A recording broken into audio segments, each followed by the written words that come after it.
How's it going, everybody? It's Vito from Perfect Storm Gaming, and this is Sean and Chris O'Leary. If you gentlemen wouldn't mind just giving a quick synopsis as to who you are, why we're speaking to you, and what is it we're going to be talking. Well, we're going to be talking about a lot of shit today, but just give me a quick synopsis as to who you gentlemen are and you know what you've experienced. Well, the aliens, the great aliens, all right. For whatever reason, they took our little family and made us part of their big plans. Starting with my mother in 1959, our mother, 1959, before we were born, she was abducted into a triangle craft that appeared over her head as she was walking the family dog. And then she was missing for hours and hours. She was about 12. And when we grew up, the reason we know this is because when we grew up, we were at my grandparents' house a lot, and anytime a story about a UFO or a sighting or anything, showed up on the local news or just got mentioned, our grandparents would be like, "Oh, yeah, you see, it's just like that thing that happened with Rose, right? You see that? UFOs, isn't that wild?" And they just kept saying it again and again. I don't think the reality of it or the severity of it ever really set in with them. It's like, oh, one of those things. Yeah. But what happened, she was walking their poodle, and she only was, 200-300 yards from home, just across the main street and down to the next corner. Sunny afternoon, and suddenly she's in shadow, and she sees the shadow has edges and it crosses the whole road. She looks up, and above her was a triangle craft. And over the years, we pressed her for any details. She said it was graphite gray, like a dark graphite kind of look. And that it was in sections. It wasn't a smooth one-piece thing, that there were lines where it was, put together. And there were 3 recessed circles at the corners that she assumed were maybe lights. But it was off because it was the middle of the afternoon. And she's looking up at it. As a young girl, she couldn't imagine how it was in the air, how it was just hovering there, because there was no visible means of propulsion or support. There was no downrush of air on her or anything. It was silent, and it was just hovering there. She said it was so close, if she had a ladder, she could climb up and touch it. But as she's looking up, it wasn't like, a mile up or 30,000 feet. In our situation, through our life, it's a UFO because it's about 30 feet in the air, 50.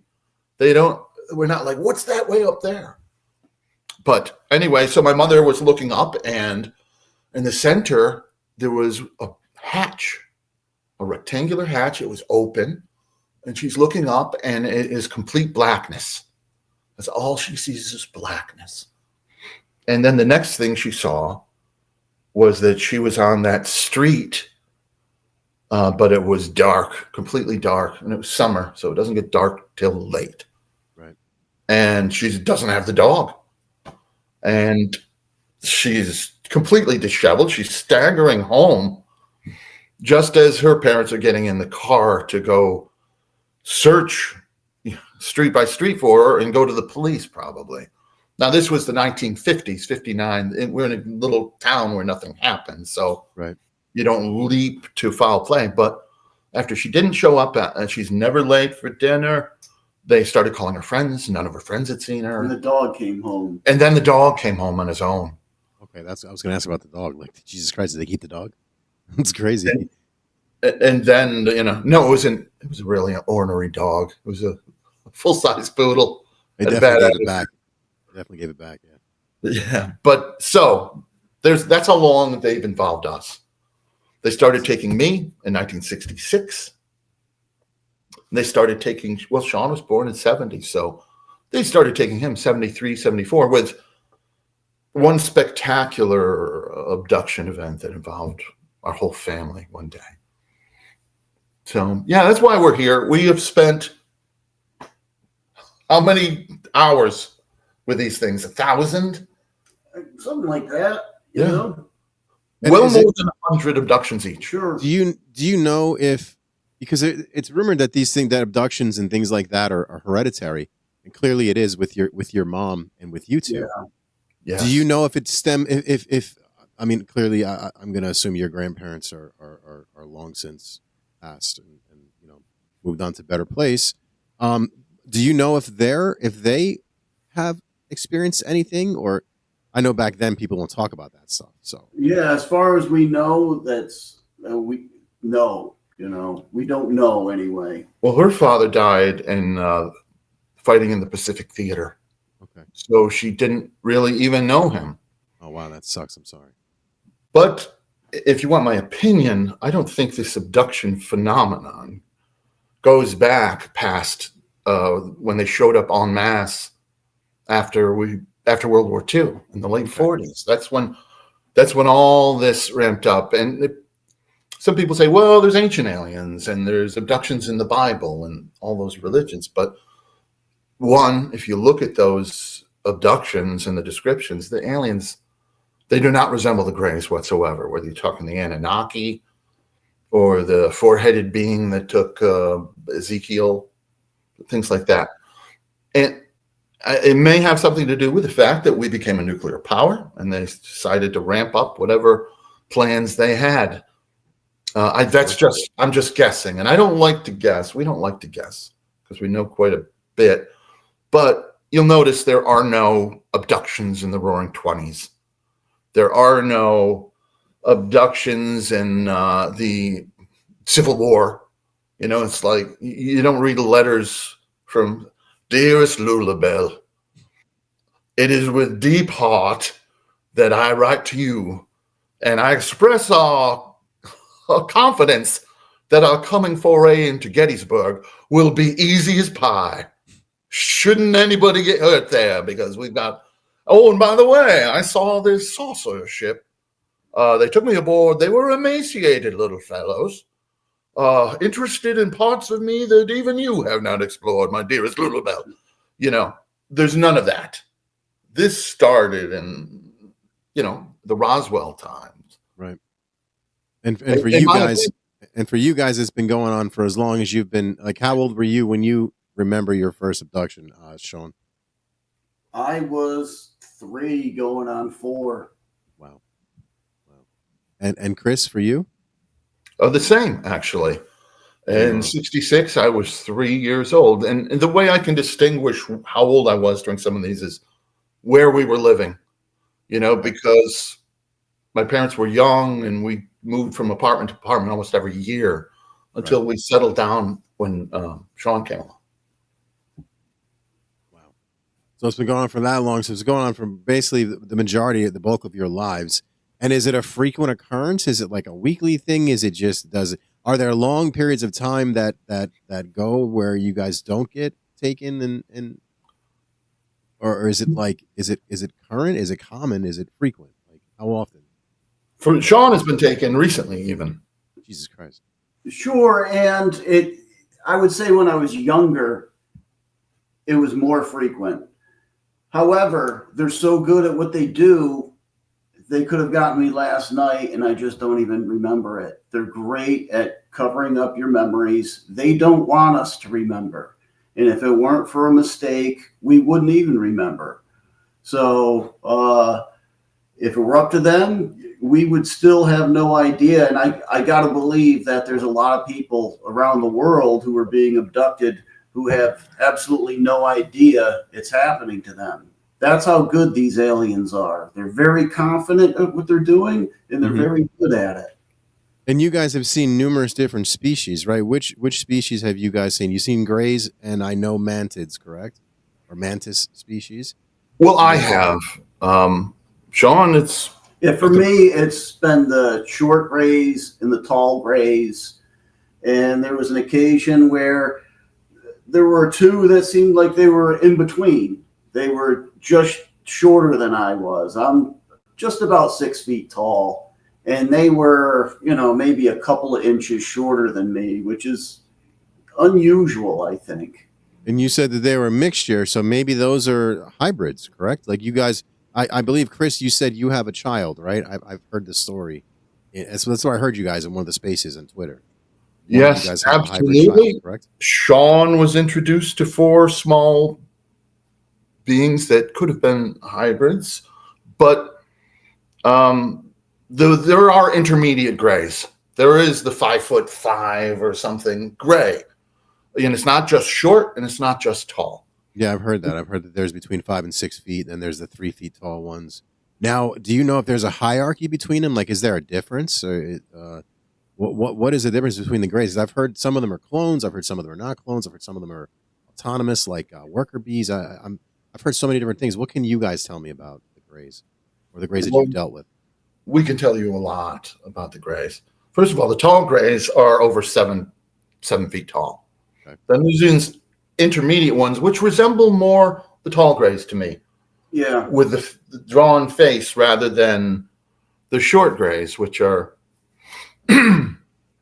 almost cartoonish, quite frankly. Really? I saw them every time they come. You don't remember them. Okay. They come for you all the time. And so every time they show up, you're shocked. You're just, what are these? These can't be real. They just blow your mind. I'm like, that can't be alive, that thing. There's a tall gray. The craft landed, this one that we share, this one, because they don't always take you together. This one was my first abduction that I recall anyway. I mean, it could have happened prior to, and I just don't remember. I was, quite frankly, very young for this one to be able to remember it. Yeah, and there was a tall gray walking to the house in broad daylight about 11 a.m. and a short gray. And I'm looking at the short gray, and I thought, I was maybe 10 at the time, 10 or 11, going on 11. And I remember my thoughts. And my thoughts were, this can't be real. That thing can't really be walking. Yeah. Because their limbs were literally broomsticks.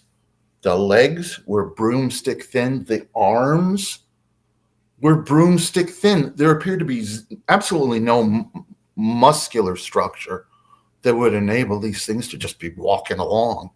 Are they strong, being that frail looking? That's are they funny like you deceptively strong? Yeah, it's funny that you mentioned. I didn't want to interrupt Chris, but I was gonna say they're stronger than they look. Okay. They are. And then do they have okay, so you guys have been on the ship. Is there do you remember smells, any other senses you like? Is it humid on the ship? Is it warm? Is it feels great? Is it like, describe for me anything you can about the ship other than visual? Like, what does it smell like? Does the air have a weird taste to it? I know these seem like strange questions, but no, they don't. When you're in situations like that, all of your, especially in my situation, I'm a fireman. I'm sure, Sean, can I mention what you do for a living? Sure. Okay. As a policeman, you've been in situations where time seems to slow. Everything seems to be enhanced. Your sight, your hearing, your senses, you taste things. Like, run me through what you guys are going through as far as when you're standing in the presence of these. Because I couldn't even imagine the feeling of just fear, just in general, just, what you guys are going through. It's got to be fucking scary. Every time it's different. Have I noticed like an atmosphere difference inside of a craft? One time I have, but typically no. Typically it's normal. There's nothing that really alerts me to notice a difference. Nothing stands out to me except one time. And that time it was a little bit more humid inside the craft, I would say, probably. That's how I would describe it. Maybe the air felt a little bit thicker or heavier. And with me, there was only one incident, and it was way back in 1968. When we went up to the craft for a minute, the air was a little bit chemically. That's not even a word. It's had a chemical smell, almost like a disinfectant smell. But it was only once. And another thing was the air or the sound was tinny. Like, I don't know if there was an atmosphere difference or something like that, but maybe you're in a different craft, possibly. Oh, we've been on. Yeah, we've been on like 50 different ships. Yeah. Yes. Really? Oh, yeah. It's like, they show up like people show up with different cars. They do. Sometimes they've got the small loaner, and Yeah. My sometimes Cadillac is the rental. Sometimes they bring the Winnebago. You know what I mean? Yeah. This is my rental orb. So, all right. For example, we've had ones land in our backyard that they look like an Airstream trailer. You know those chrome 1950s, but up on its up end.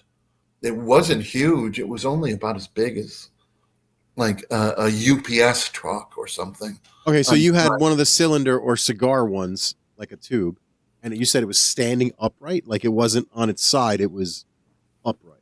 It was upright, but it wasn't a cylinder. It was big around. It was a little. There were no sharp corners for the most part. The Greys don't like sharp corners. They don't like 90-degree angles. And they're not on the ships, not on the craft, not in the design. They're very organic. And it was on two landing struts that folded under in our backyard, and a hatch opened, almost cliche-like, and there were a couple of steps down.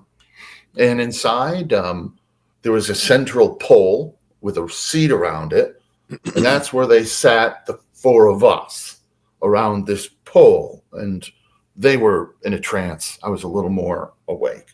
Well, that's when they took your family? You said they took your whole family, right? Well, all except for our dad, who was working at the time. Yeah, they sure did. And yeah.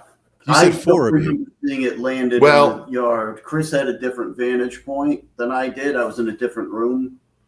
Yeah, there's another family member. Okay. But no problem. We are willingly talking about this. Gotcha. Okay, no, I understand. Listen, a lot of people don't want to talk about it because it's either A, it's embarrassing, B, they think that they're going to be called crazy, or C, they just are scared shitless and don't want to talk about it. So I understand completely. Protecting their privacy. Yeah, now, so that was one. I have seen a giant cylinder.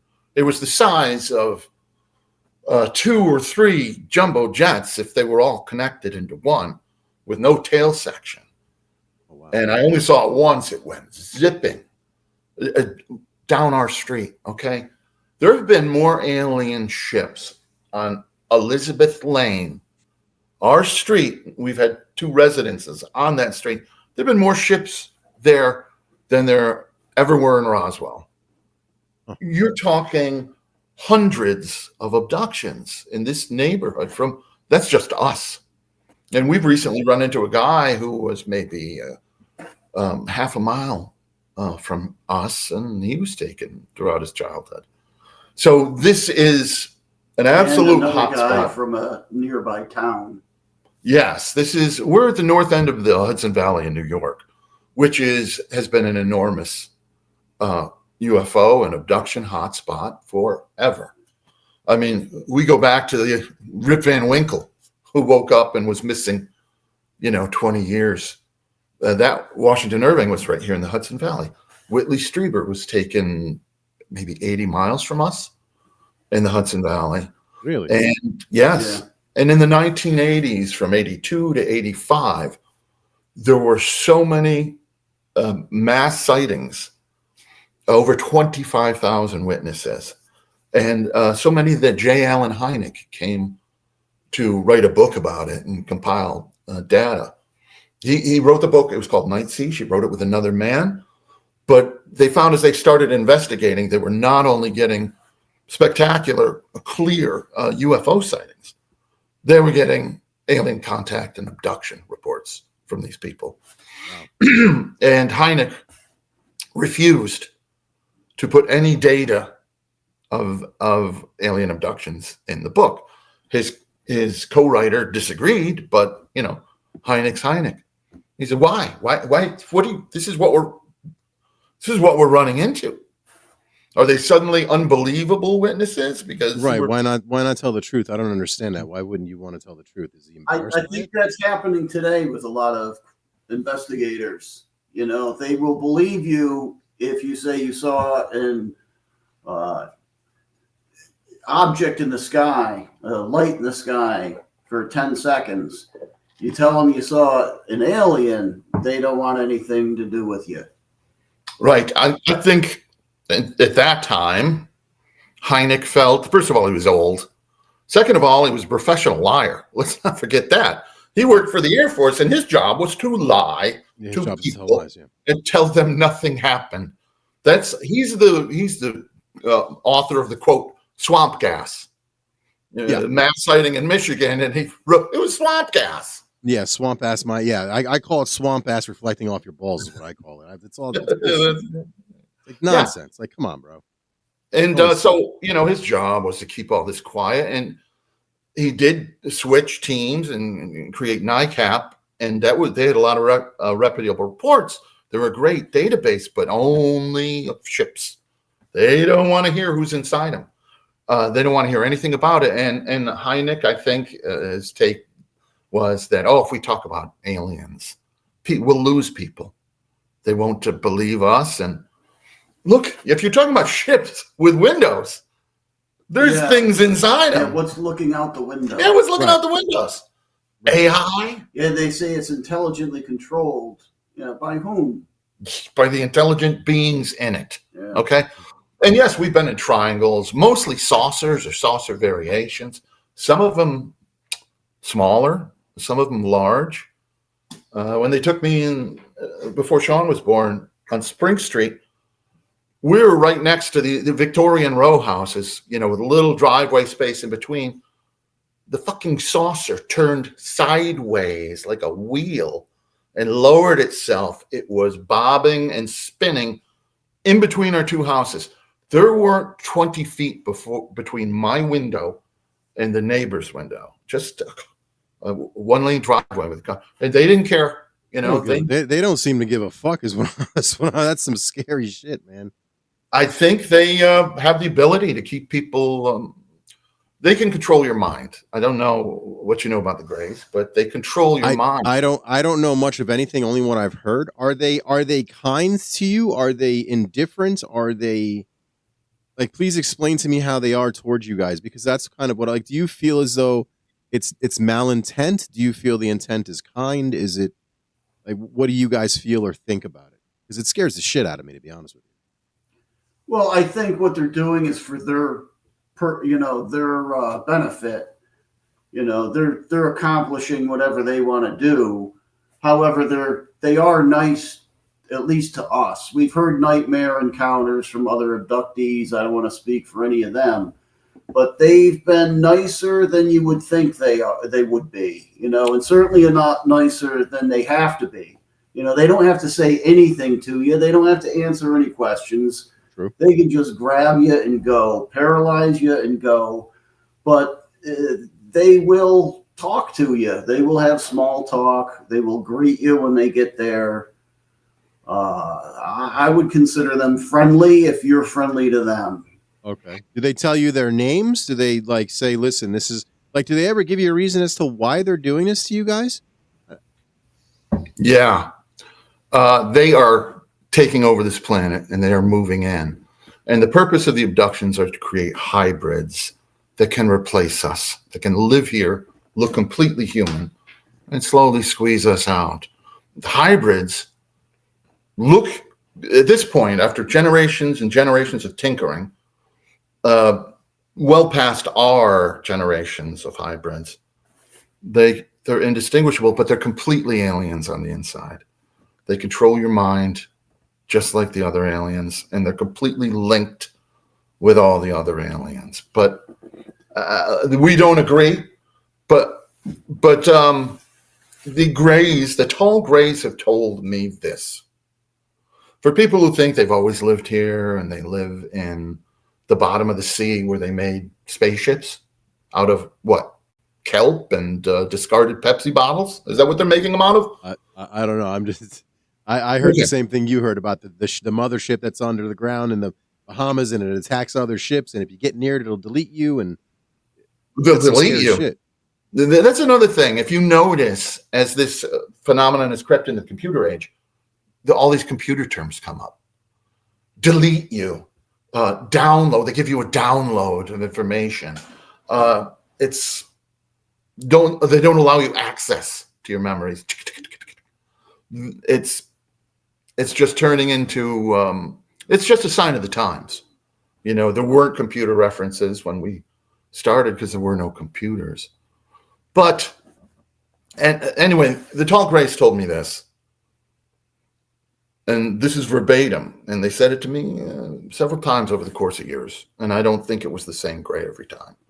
They said, and he gestures, you know, bigly with his hands, and he says, soon we will all live here together, and everyone will know his place. Well, that's kind of fucking scary. That's basically saying you guys are going to be our slaves again, which is what the rumor was with the Anunnaki and all that shit, where we were a slave race used for work and whatever else they used us for. Is that part of it? Do you think? Well, I don't go back to ancient aliens. You know, we fought. It's like we were on the beaches of Normandy, and you don't. If you say to them, "Hey, how about that Peloponnesian War?" What? I can only talk about the battles we've been in, the war we've been in with these things in our lifetime. I don't like to go back that far. I don't think the Anunnaki were these. I really don't. None of it fits, not the description, not the ships. But the sentiment I get, I do know this, everyone will know his place. Well, we know where our place is with the Greys right now, and that is a mind-controlled puppet who will do whatever they tell me to do, and they can do anything they want to. For a lot of people, and you can't forget they've got their own class system. Everybody says, "Oh, they're so advanced that they're going to be kind to everyone." Well, tell that to the short grays, because they're absolutely terrified of the tall gray. You know, he didn't get that position because he scored higher on the civil service exam like you and I did. He's there because he's the tall gray and they're the short grays. They do what they're told. So it's almost like a sign of racism, kind of. Between, it's, if you think about it, honestly, it's like, oh, I'm a tall gray, you know, and you know he's a little gray, and you know, and then the Mantids. You said, I remember you guys saying, or one of you guys, I think it was you, Chris. You said the Mantises were like they're the top of the food chain, top of the totem pole. They don't want to be seen. Top of the totem pole, as far as I know. But what do I know? But we know more than 99% of the population with our experience. And yeah, the Mantis are the tops. The tall grays work for the Mantis. The short grays work for the tall grays. It's a rigid hierarchy. Almost, it's like military rank, you know. And let's not make any mistake. These short grays aren't like they're idiots or anything. They're leaps and bounds beyond what you and I are capable of. Right. Short grays pilot the ships. They go in and get you most of the time. Tall gray might be hanging out and watching. So the short grays, they basically do all the dirty work. They're like, you know, get your ass in there and get that done, boy. And he's the supervisor. Yes, sir. He's in there making sure that they don't fuck around and they're doing what they're supposed to do in a timely manner. The short grays are the nurses in the hospital. And the tall grays are the doctors who walk in after the nurses do everything. Oh. And they take a look and they go, all right, better check that. And then they walk out again. My mind went full firefighter. I heard nurse. I'm like, huh? I'm sorry. Fireman, you know the way that works, right? I mean, yeah, it's very rigid. So when people tell you, oh, there are our space brothers, they're coming to raise our consciousness so we're all equals in the galactic federation of imaginary nice aliens. No. In fact, the first thing they do when they come for you is lower your consciousness rather than raise it. When they come for you, they sedate you mentally. They have, I don't want to do too much of the talking, but really quickly, a lot of people make the mistake of thinking that their technology is what separates us. Oh, they've got better tech. They got faster ships, faster cars. No, their great advantage over us, in my opinion, is their mental and neurological superiority, which makes us absolute pawns in their game. They can read your mind. They do read your mind. And they use their telepathic. I'm sure you know that. They don't speak out loud. And they use their telepathy as a weapon. It's not friendly telepathy. Let's unpack your trauma, Junior. You almost drowned when you were 5. No, they come in and they're reading your minds, everything you think. And they read it as if you were shouting each thought out loud. And if they sense that you are going to resist them, that you are going to make a lot of noise or run away or look for a weapon or any of that, they paralyze you where you stand instantly with their mental superiority. They reach in your brain and shut off the connection. Have you guys ever been able to resist this, or like from years of going, or just like there's none, you're just stuck? You know what I mean? Like there's nothing you can do, except for maybe what Sean did. And Sean is the star of this story. I tend to do a lot of the talking. Sean is the star of the story. They love Sean. And Sean was not always frightened. And he negotiated with the gray. Yeah, when they would come in, the first thing they would do, like he says, is paralyze you. So there's no resistance. Well, I was a child, and for me, the worst part of the experience was being paralyzed. So I expressed that to them, and I asked them if there was a way that they wouldn't paralyze me anymore. As a child, I used the word freeze. Don't freeze me anymore. Makes sense, yeah. That's what you'd say as a kid. Speaks, yeah. And they said, well, as long as you do what you're told, we won't paralyze you or freeze you. And they were true to their word, and they would just show up, and I would greet them, and they would greet me back. They were quite friendly, you know. They are. There are so many wrong. I mean, you were what, 5, something like that, somewhere 6? around there, yeah. And he made a deal with them. If you don't freeze me, I'll cooperate. I'll just go. Yeah, they are willing to listen. You know, you can converse with them. You can ask for things. They've done things for me that I've requested. So, and as a result of him not having to be under the control that they had me under, I think his interactions were less clouded. They were less covered. I agree with that. His mind was less distorted and sedate. So they sedate you like an Irish drunk. I'm Irish. That's all right. That's okay. I got some Irish in me. Like a drunk wandering down the street. They sedate you to. That's what I mean about lowering your consciousness. They come in, paralyzed me, and then when they get close enough, they say, "You're trying to scream. You're trying to do anything." They go, "Wait! You remember us? Come on, you remember us." And in that moment, they have gone into your brain and they have lifted the hold that they have over your previous memories with them. Oh, and they show you then. Okay. No, they just lift it and you remember them. You remember us. And in that moment you go, "Oh, of course. How could I forget you guys? Yeah, I remember you guys. Oh, I'm so sorry. I don't know how I could have forgotten you." And they'll say something like, "Well, don't worry about it. It's all right." They leave you with the blame. But the reason you don't remember them is because they had your mind on lockdown. They're very slick. They're very smooth. And in that moment, they're in your brain going, wait, don't you remember us? They take over your mind. They get rid of the fear, the horror, the adrenaline, the urge to fight, your reason. They get rid of your reason. They get rid of who you are, really, your personality. And they replace all those things with compliance.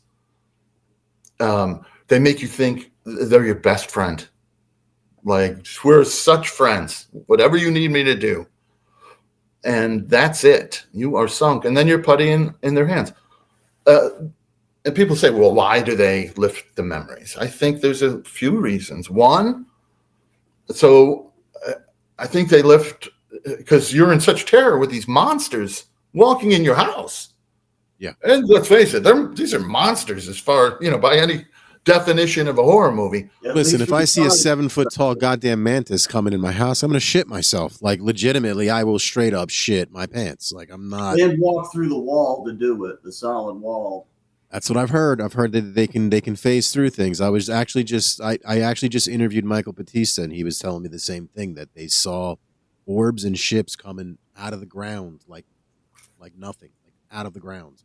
Sure. In the desert in Utah. It's fucking crazy. Absolutely. But I think the reason they lift, I heard that about him as well. I think they lift those memories so, one, they're not going to kill you. Because they let you remember all your memories. So now that takes a little bit out of your panic, out of it. Oh yeah, they're not going to kill me. And another reason is, I think they want you to remember what you've done, so you have a good overview of what's expected of you and how this is going to work and how it's going to go. And you're under the control. So then they say, let's go. Got to get in the ship. Time's wasting. Let's go. And you're like, yeah, let's do it. You walk in the ship. And they like you ambulatory, so they don't have to carry you. They can just tell you what to do. Mm-hmm. They don't have to use a levitation machine or drag you in a net like the gorilla in Planet of the Apes, dragging Charlton Heston. They just tell you to do what they want, and you do it. Then when you're on the ship, and you're settled, they usually deepen your sedation. And then when you hit the bigger ship or the facility, they raise it a little bit so you can walk, get on the table. And sometimes they actually want your active involvement. They want to talk and discuss things with you, or want you to participate, a willing participant. And in those cases, they really raise your consciousness to almost like you normally are. I'd say 80% or something. And Sean, they wanted to involve him in testing and experimentation and teaching him things. So for a lot of his abductions, I think he was much more conscious, because you can't do these things when you're under anesthesia. And Sean, you said your abductions have been recent. Chris, have yours been very recent or no? We recovered our memories in 1996. It was a shocking day when a flying saucer materialized in broad daylight over a family picnic we were having in the backyard, waiting for Sean to wake up. Sean was a cop who worked midnight shift. So I was sleeping during the daytime. I lived in the basement apartment at my parents' house, saving money. And I was probably just a few weeks from moving out, as a matter of fact.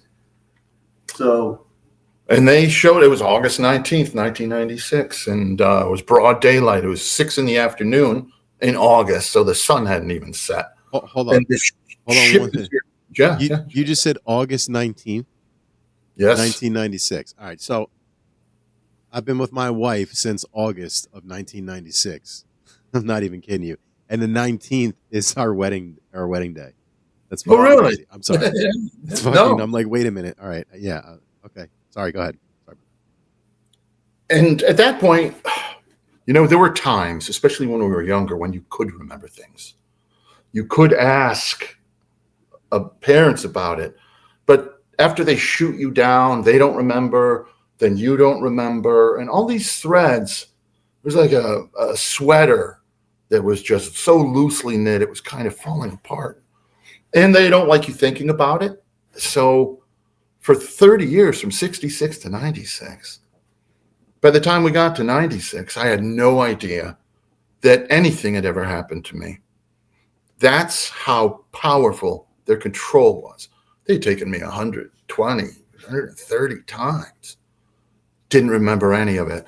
And when that flying saucer materialized over us, I don't know what to make of it. I thought it was the first time I'd ever seen anything. What shape was it? What did it look like? If you don't mind me asking. Sure.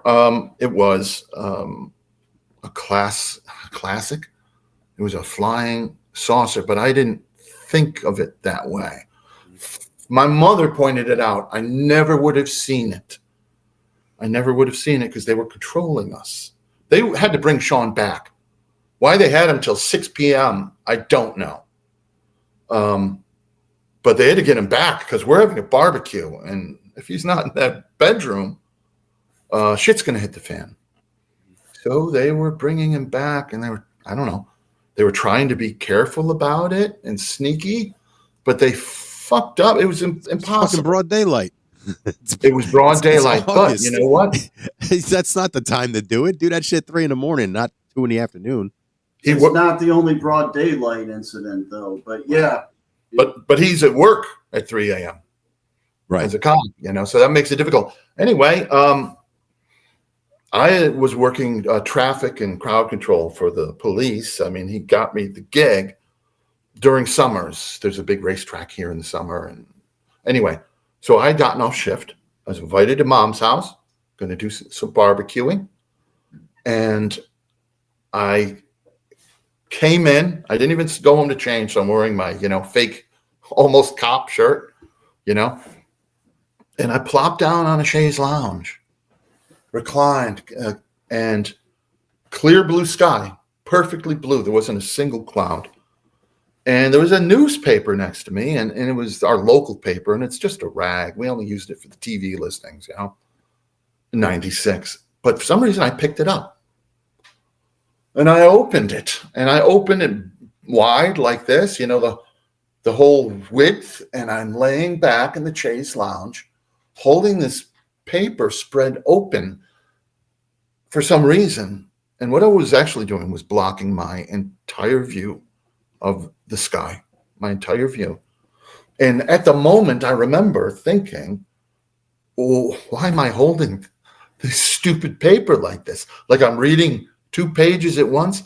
And I was reminded, it made me think that it reminded me of an actor, Fred McMurray, from the 1950s, who had a show called My Three Sons. Yep, I know the show. And it was a sitcom, and the plot, he's single dad for whatever. Mm-hmm. And it revolved around him coming home from work, plopping in his easy chair, and opening his newspaper and using it as a barrier between himself and parental responsibility. Yeah, he's like, all right, enough of your shit. And there's the paper. He's like, oh, that's good, Chip. Yep. Oh, Dad, I was just hit by a car. Walk it off, son. Yeah, okay. Page 3. Yep. Go tell Uncle Charlie. Yeah, there was no responsible parental guidance in the 50s. It was like, go ask your mother. Well, where is she? Go find your mother, Right. So it felt weird to me, but I just sat there holding it. And then my mother, we had just had this discussion about UFOs because it's all intertwined, our lifetime of things. She remembered more. At this point, she remembered. And 2 weeks before, I walked in the house. She was watching, I believe it was Oprah, and Oprah was talking to witnesses of UFOs, very vivid accounts. And my mom's watching it, and I'm watching it, and I say to her, hey, you know what? I think I believe them. And Mom got pissed. She was like, oh, you do, huh? You think you believe them? Wow, that's nice. That's good. Great. I'm like, what? They seem to be making sense. Yeah, uh-huh. I said, you know what? I really want to see one. Oh, you want to see one? Oh, then how about that? He wants to see one. She was furious at me, and I couldn't understand why. But she was furious that she was in this alone. She remembered we didn't. And she was just out of her mind that we could not remember everything. So she knew that you two had been abducted along with her, and she was, I guess, grateful that you didn't remember? No, she wasn't grateful. She was angry. She was angry at me that I didn't remember. Okay. Because who can she talk to about this? Right. Yeah, now she has no one to relate to. Okay, I get it. It almost sounds like she was sarcastic. Yeah, she was being sarcastic. Oh, completely. Like, so here we are 2 weeks later, and I've got the paper up. Sean's allegedly sleeping in the basement. And Mom says, "Hey, Chris, there's that UFO you wanted to see." And I'm sitting like this, and it sounded like she was busting my balls, quite frankly. Mm-hmm. That's exactly what it sounded like. So, loving son that I am, I was not going to give her any satisfaction by playing along. So I kept the paper up. I just kept the paper. I don't look.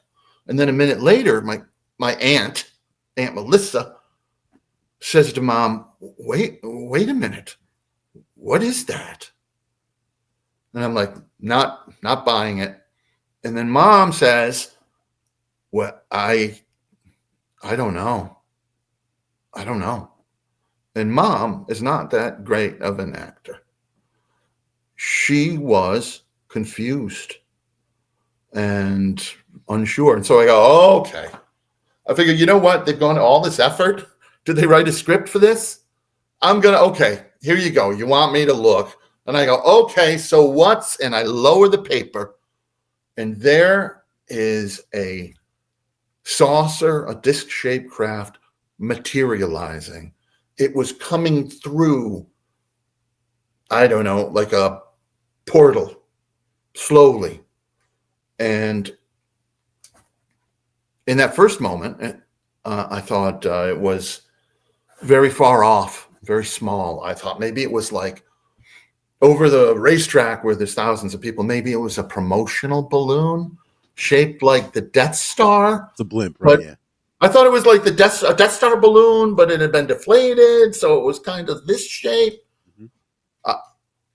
And I thought it was off in the distance. But as we watch it, it's warbling like this. It was translucent. There was light coming through it. And like a heat mirage, heat mirage, the waves, the radiation. Yeah. The whole thing was heat mirage.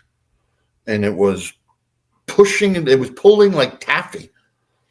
And as we watched it, it became saucer shaped, like dull gray and diffuse and blurry. It was really blurry. And then it was a little less blurry. And you could see that it was spinning, that the top was spinning one way and the bottom was spinning the other way. And then all of a sudden, after minutes of this, it was chrome bright and it was solidly here, because before there were no shadows, there was no sun hitting it, there was no light source, it was just gray. Now the sun was hitting it, and underneath there were shadows, from the sun being on the other side. And right. And I'm going down this checklist of what it could be. And it was eventually you hit on flying saucer, man. It was a goddamn flying saucer. And I don't want to take all of our time talking about it, but mom's in a trance, my aunt's in a trance, my cousin's in a trance. They're all in a trance staring up at it like the photo on the cover of Night of the Comet, VHS. I can imagine. Yeah, and they were standing shoulder to shoulder, mouths open, and nobody has said a word since I went, okay, so what's, including me, none of us spoke. But the craft started acting weird. A light started going around it, red light, and then the whole thing lit up like a road flare with little peaks of orange, pink, flame, just lights. The sparks weren't really coming off it, but these needles of light and energy. And I'm like, this might be it for us. I mean, what the? whatever this thing is doing. And at first we thought it was just something we were seeing that was going by, but it was over the house and it was not going anywhere. Right. Yeah, no, I can. And that was when you guys remember. That's when you guys got all your memories back. Yeah. Well, that happened. and I know it's complicated and I don't want to take away from the things Sean has to say, but Sean was part of this and it only works with both of us saying it. So at this point, you know what I did before it lit up? I was starting to get my clearer head. And it works better with Chris telling his portion first. That's fine. And whereas everyone else was frozen, I started trying to provoke a response. I walked the length of our pool, 30 some odd feet, to the fence and stood on the diving board, and I was like under it. And I noticed on the bottom there was a black disc. How big was it? Did you get any kind of like, so how low is it? Did you get any kind of like electromagnetic feeling being under it? Any type of smell, ozone, anything? Like I'd be scared being under that fucking thing because it gives off radiation, I'm assuming. Yes, but they were controlling us to some degree. They took away panic. They took away the interest in going to get a camera or to call somebody.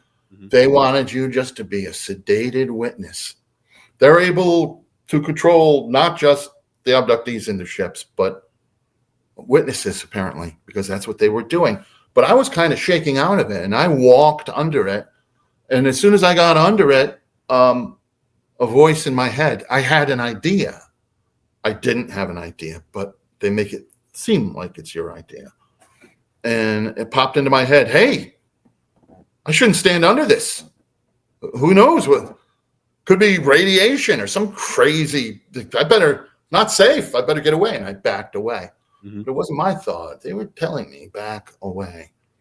So now what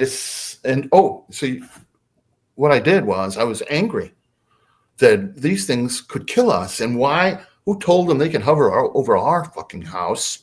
And this could be it. And so what I did, I'm going out like an Irishman. I stood up tall and I raised both fists in the air at it. And I gave them 2 middle fingers. And I shouted, fuck you, as loud as I could. And I don't know if I'm the first person to shout fuck you and probably flip not off the saucer, but I doubt it. And I know I won't be the last. It'd make a good movie scene. It was my one nod to sedated bravery. with a clear head, I'd have been in the car and going to the next Sometimes county. You just got to scream fuck you with both middle fingers up, man. I get it. Yes. I get it. You get it. I get it. So that's when the thing lit up. And I'm like, holy shit, it could just kill us and nobody'd ever know. They're not going to, they'd be looking for like a van full of angry leftists or something, kidnapping a family. But they certainly wouldn't be going, oh, it looks like flying saucer wiped them out. Right. So at this point, I need help. I'm the only man here. Sean's sleeping, and Sean has a gun. Yeah, he's got a gun. So I'm going to get Sean. Trouble is, Sean was not in that bedroom at that moment. Oh, shit. But as I leapt up the stairs to go in the house, to go downstairs to get him, I had an idea right at the doorway. Don't go in now, Chris. Don't go in. By the time you get back out, this will be gone. And you'll never see anything like this again. This is your chance. Just stay out here and look at it for a while. And I thought it was my thought. It was not my thought at all. Mm-hmm. And I said, oh, yeah, that's true. It'll be gone. So let me look at it a little bit. So another 20, 25 seconds. I looked at it, but then I looked over at my mom in a trance. And I said, fuck this, I'm getting Sean. I leap down the stairs 4 at a time. I get to his door, and I'm going to throw his door open and wake him up, get him out here. And for the 3rd time, they interfered with me. They said, don't open his door.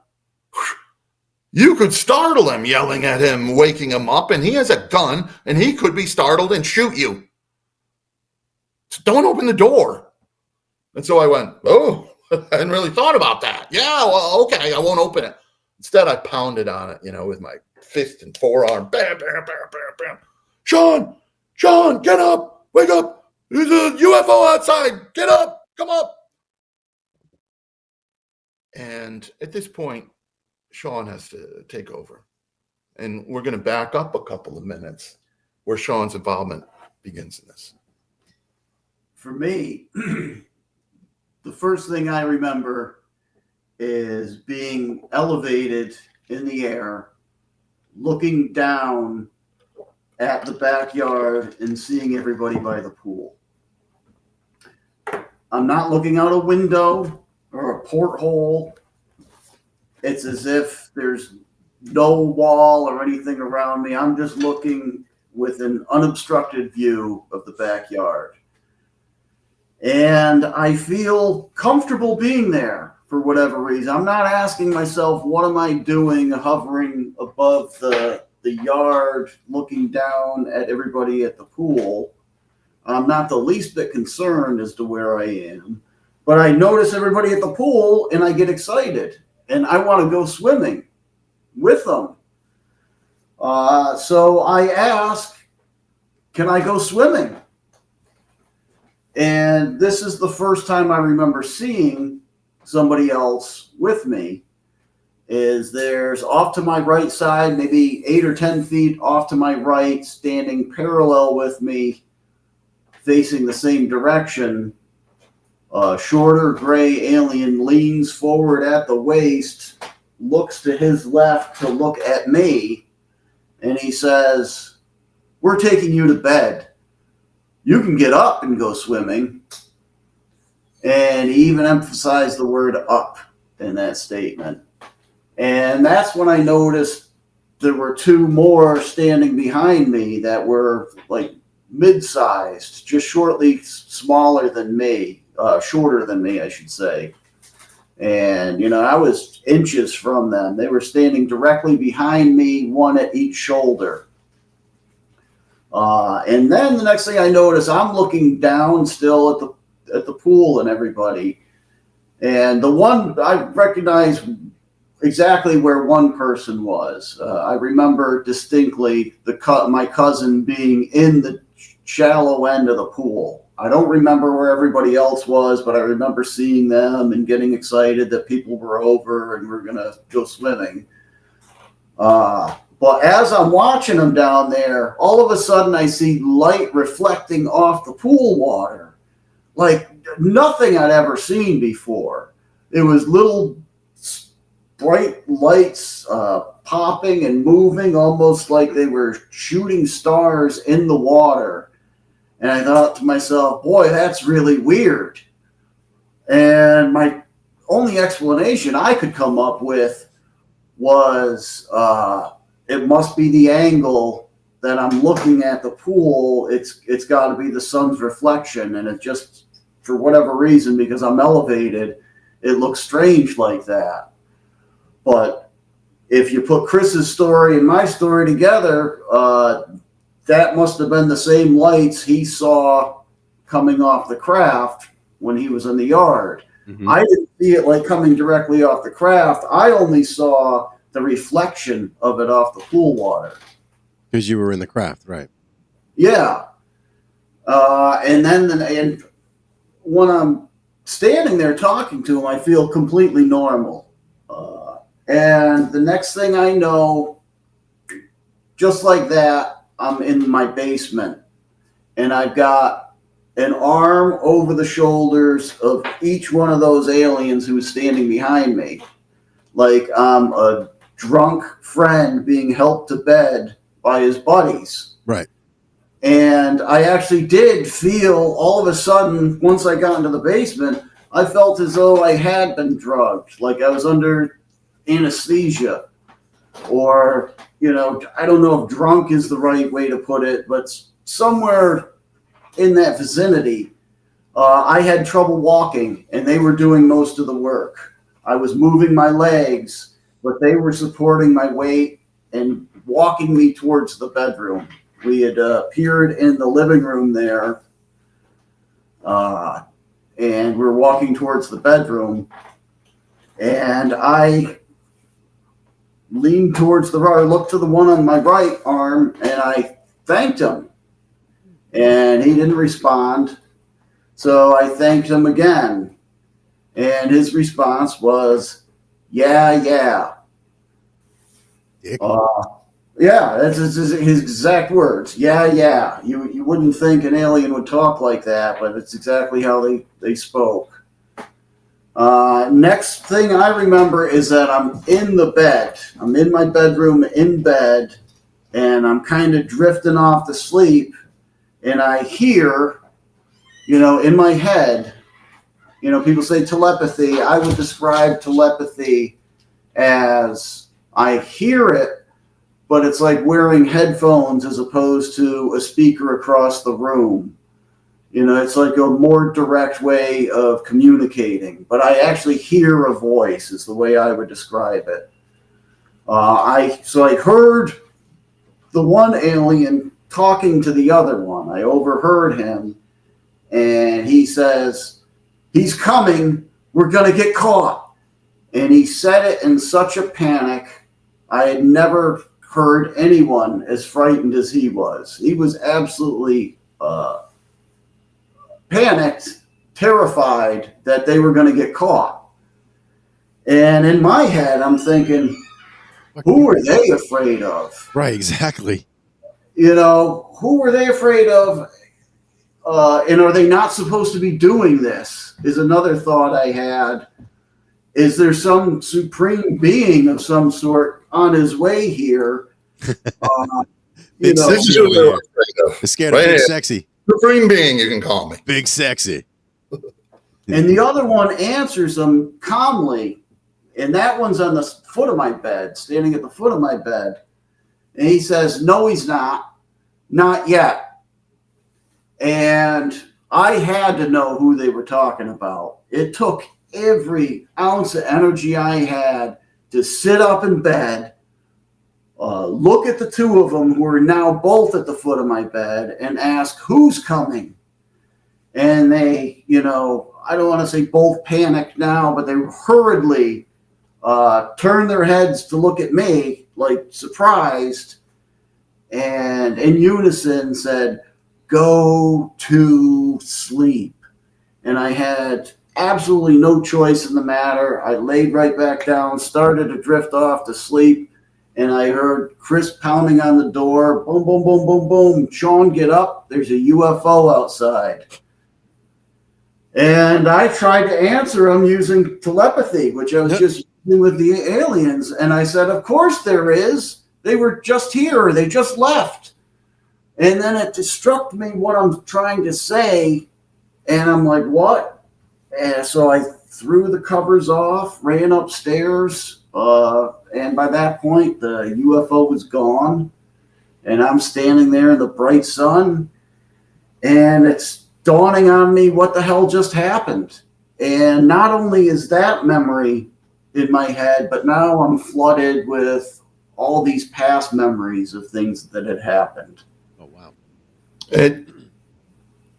It was a confluence of errors and luck on our part.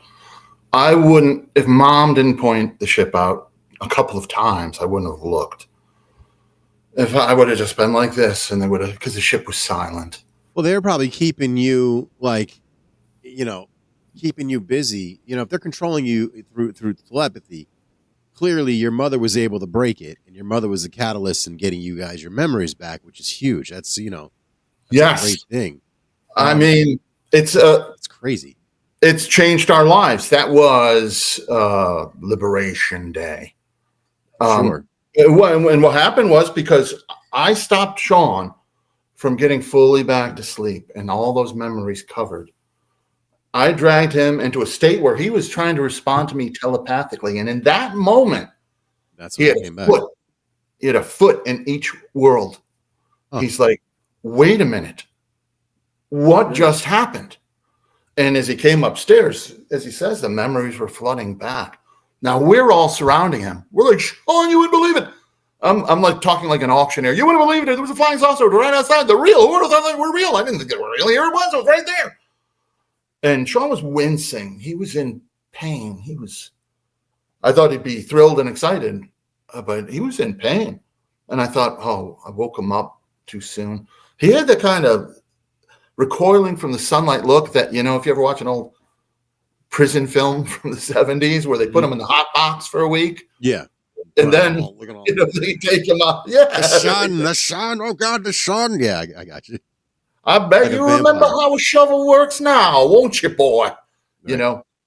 So that's the look he had. But I said, the craft had just drifted off. I was over the next street, and then it was going away. And then as Sean was coming up, I said, Sean, let's hop in the car. Let's hop in the convertible. It was going out 29. It was heading east. We can probably catch it. You got to see it. You won't believe it. And we're driving along, and it had veered one way or the other, or it had dematerialized just like it materialized. Who knows? But I said, you wouldn't believe it, Sean. It's right here. And what did you say? I just said they were bringing me back. They were bringing him back. And I'm like, my thought was, wow, I woke him up screaming about UFOs, and now he's worked it into his dream or something. And I said, you know, a little condescendingly, oh no, Sean, nobody's talking about alien abductions. We're just talking about a flying saucer that was hovering over the house for about 10 minutes, you know. And in my stupidity and in my covered memories, I couldn't make the connection that, you know, same thing. Yes, the flying saucer was there. And yes, they were bringing Sean back. And Sean said, they've taken you too. Yeah. And I said, oh, with all the haughty, you know, down talking you can do to somebody. Oh, Sean, oh, come on now. I believe my exact words were, I think if I had been abducted by aliens, I would know it. And then Sean said, don't you remember the time Mom screamed and ran through the living room saying, they're back. Why do they have to come back? Why do they always have to come back? She screamed it. And by the time he was halfway through that, I was saying it with him. We finished her 3 sentences of terror. Your mom, you remember when your mom is shrieking in terror, right, and losing it. And in that moment, we're in the car, right? Good thing he's driving, because it blew my mind. I remembered her screaming that. I remembered seeing the aliens out the window coming for us. I remembered it all. And I was starting to remember other times. And it was as if, you know, somebody threw a bowling ball at the car as we were driving by at 60 miles an hour, and it went through the windshield and hit me in the brain, because that's the kind of impact it had. It was like, if you watch a lot of movies, there's like a dolly shot in a horror movie where, like, you know, the background comes fading back and he's moved forward. That's what it was. I didn't know what to think. But I remembered these things, and he remembered these things. And it's not like, oh, I remember one time this happened. When you remember these, and it's just, they're there. And you remember what you were thinking at the time. You remember what they said to you and what you said. They're very vivid memories. It's a very unique way I think we recovered our memories. Yeah, it's like getting it all at once. That's crazy. It was over the course of like a couple of weeks, because you can only think about one thing at a time, and then you got to go to work, you know? And you're playing over that, and then they just start falling like puzzle pieces, like shards of glass. It just broke their the hold they had over our family since 1959. Okay. And our lives, our entire lives, we learned in that moment that our entire lives were not our entire lives. And it turns out our lives were a science fiction and horror movie with all the science fiction and horror on the cutting room floor, cut out, scene missing. Like if you've ever seen an old Grindhouse movie, it's going through and then it's like scene missing, and then it's the ending. Well, those missing scenes, we've got them. We have them. Like all and of them? I'm angry. I don't. We have no idea how many we recovered. It could be just a fraction. It could be all of them. I really don't think it is, but it was enough of them for us to be out here talking. If it wasn't for that day, you wouldn't know us. We wouldn't know you because we had no interest. No interest. Even though there were times I asked Mom about it when we were kids and things like that. Yeah, and even though a lot of my memories came back, I still don't recall them taking me that day or where we had gone to or what we had done during that abduction in 96. I still only remember the return. So there are bits and pieces that are missing, certainly enough gaps, but there's a lot that we do remember. It seems that that we're more prone to remember when something unusual happens. Yeah. Or something important or something is said. God only knows how many were out there. And most of the ones I remember, I was not abducted. You tend to remember the heads and tails, mostly. Because during the meat of it, if they're doing things, they put you under. They put you under. Right. I mean, I have woken up on the table, when I was supposed to. I can't even imagine that. I'd probably wake up fighting. You know what I mean? Like I'd wake up swinging. You wake up on a table. That's no. So I got a question for you. Was this prior to you learning about your hybrid child or post 96? That day, August 19th in 96. Oh. Well, they introduced me to my hybrid child sometime in the summer of 1979. 79. Okay, thank you. So it was 17 years before. I was about 17 years old. And I wonder if you've ever met him after that. I don't think so. It didn't go well. Crazy. It's quite a story, but Sean has incredible stories as well. I mean, they what did they do? They made him perform acts of telekinesis and other complicated things using only his mind. And I don't remember any of that with me. With me, it was more like sit there and don't touch anything. I think they liked, first of all, my friendliness with them. It's like a police officer, like I was, on doing warrants. And they're used to everybody they go to arrest is fighting or running or calling them names. And then finally they get to one guy who's like, oh, yeah, all right, I'll come along. No problem. Peacefully, right. Yeah, they're probably more apt to give that guy better treatment than the person kicking and spitting. So maybe it was something to do with that. And I was also curious. I asked questions. Like one time, they went into my parents' room after they had gotten me, and I walked in there with them. And one of the tall grays walked over to my father, who was sleeping in bed. And he went over and he touched him on the side of the head and started walking back towards the foot of the bed, towards where we were standing. And when I say we, it was me and at least one other short gray. And so I asked, is he coming with us? And he says, not this time. No, not this time. Wow.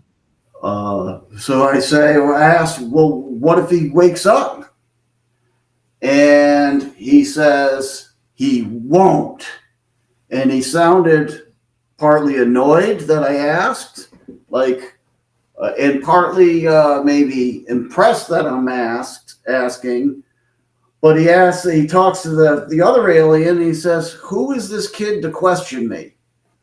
Like, he couldn't believe that I questioned what he was doing. Right. You know?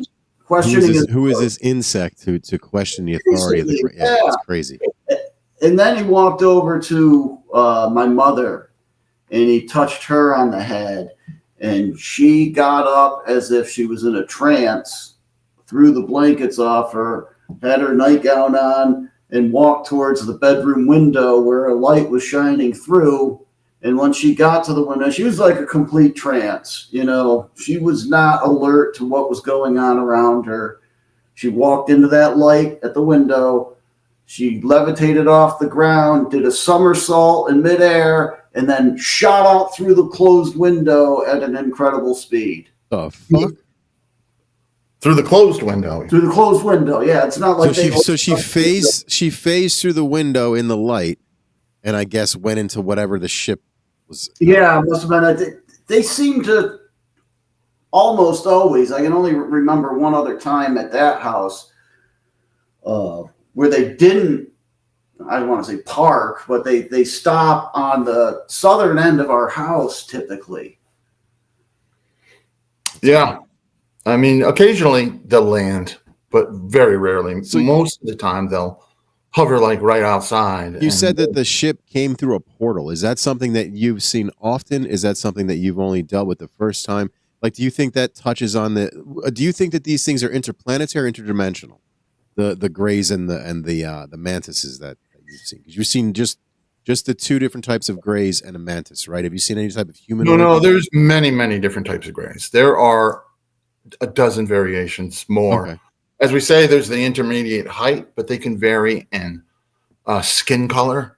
Right. A lot of them aren't really gray, right? Yeah, if I had never heard the term gray before, I would describe most of them as white.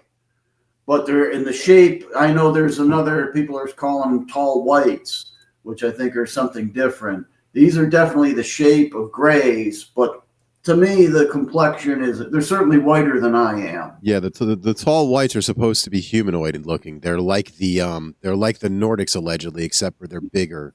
Okay. And different. This is what they're saying. I don't know if it's true. I hear you. This is what they're claiming. I don't know what's true. You're right.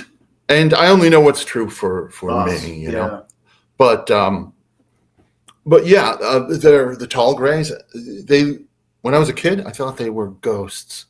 Okay, because they have these big black dead eyes, and they're white as Casper. Usually, they're after working with them. Being abducted throughout your life is like working in an office with a bunch of people you just really don't like. There's this professional. You just how do I quit this job? Right. But at any rate, so I think they look like the belly of a fish. You know, that white. That weird looking, that off dirty white. Too, I got you. That off white. Yep, I got you. I know what you're saying. The main thing is that it's cold. You don't see any red blood or any warmth to it whatsoever. Well, that's a question. When they touch your skin, are they warm or cold, or what are they? Neutral, as far as I know.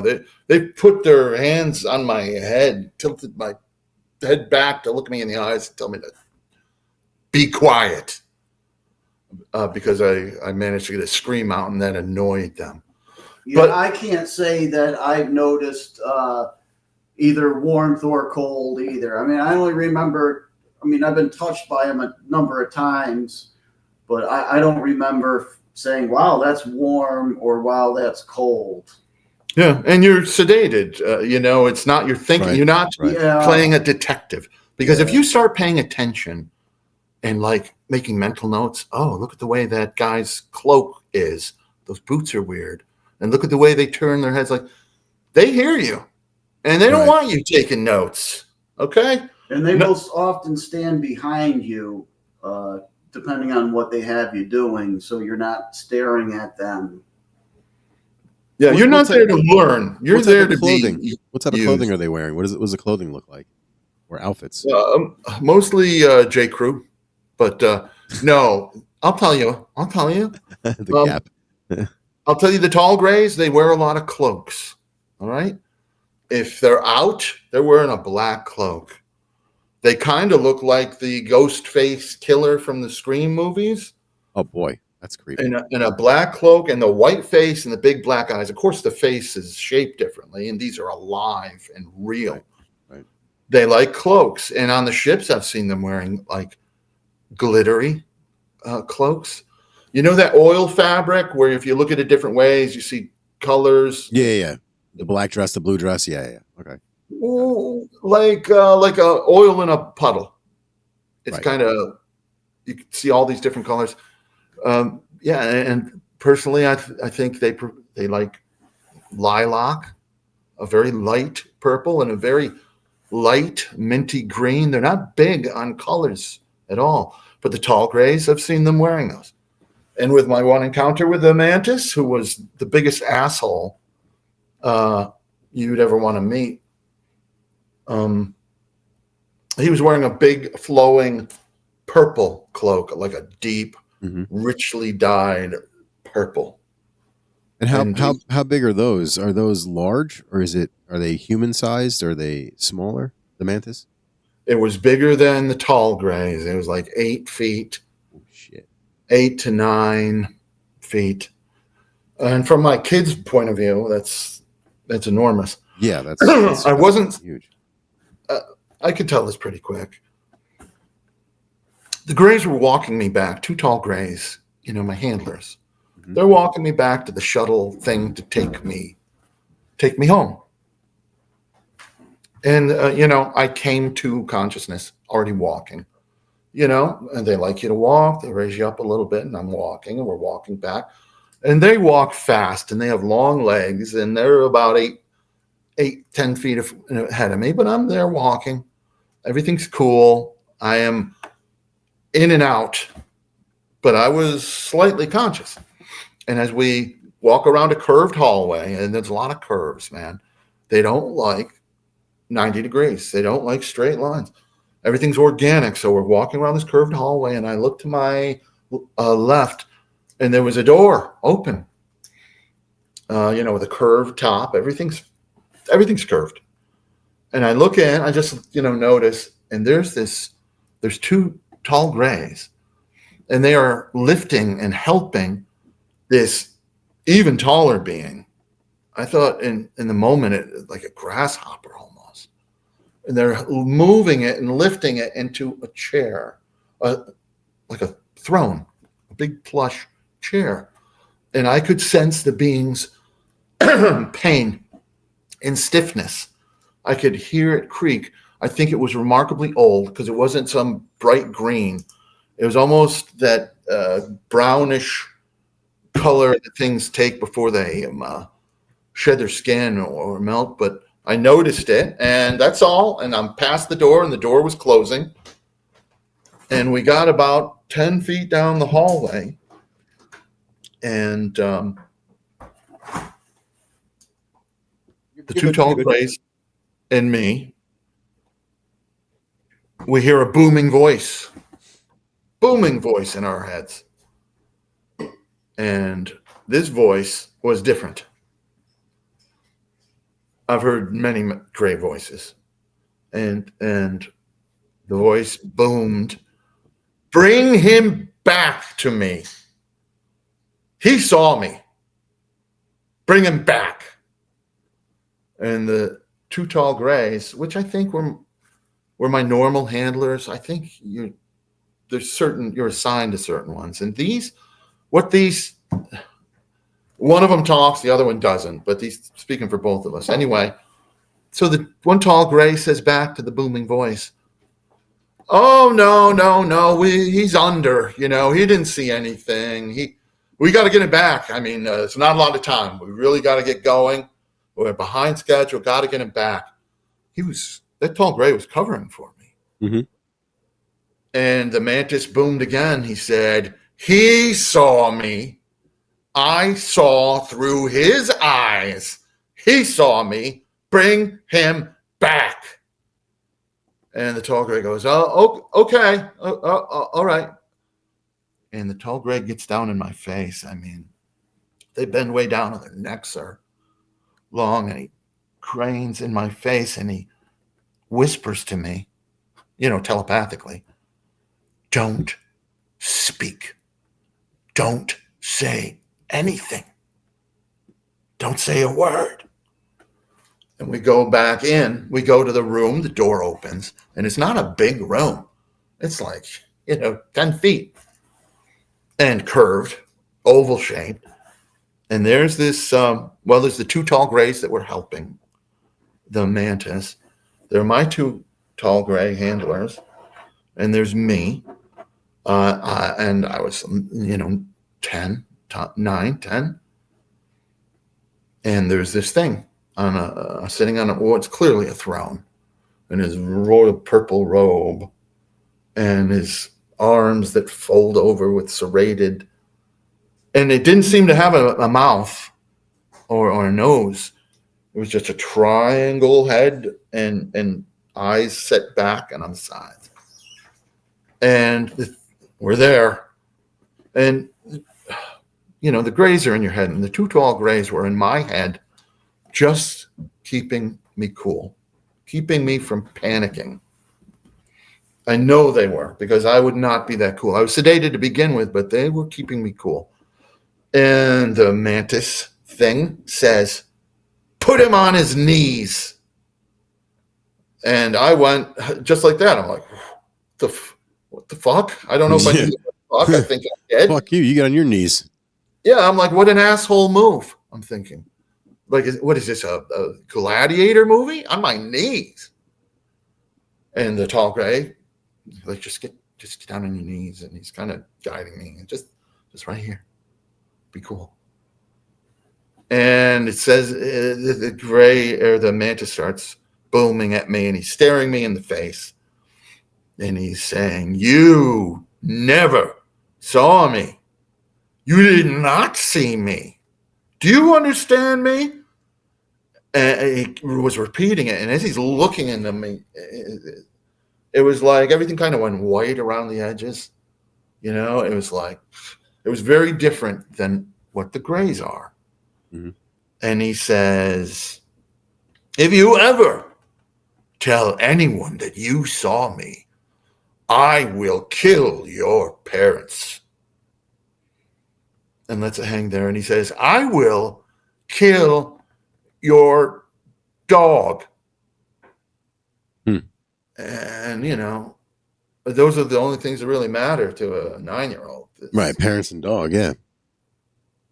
And he says, what's your dog's name?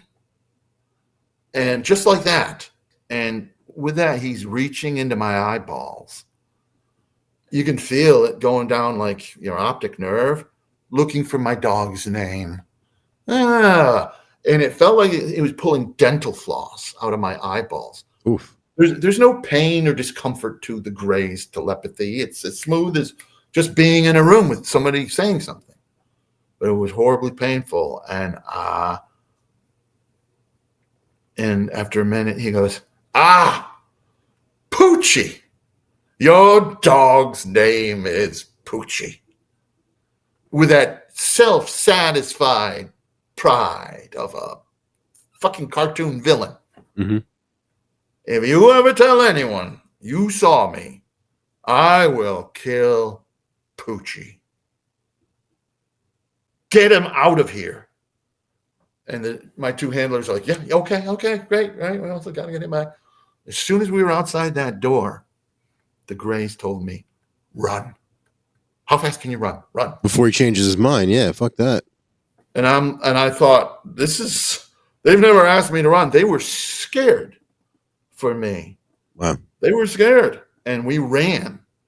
And we get to the shuttle and they put me under, and I remember nothing more of it. I don't remember what happened before or when they took me or whatever.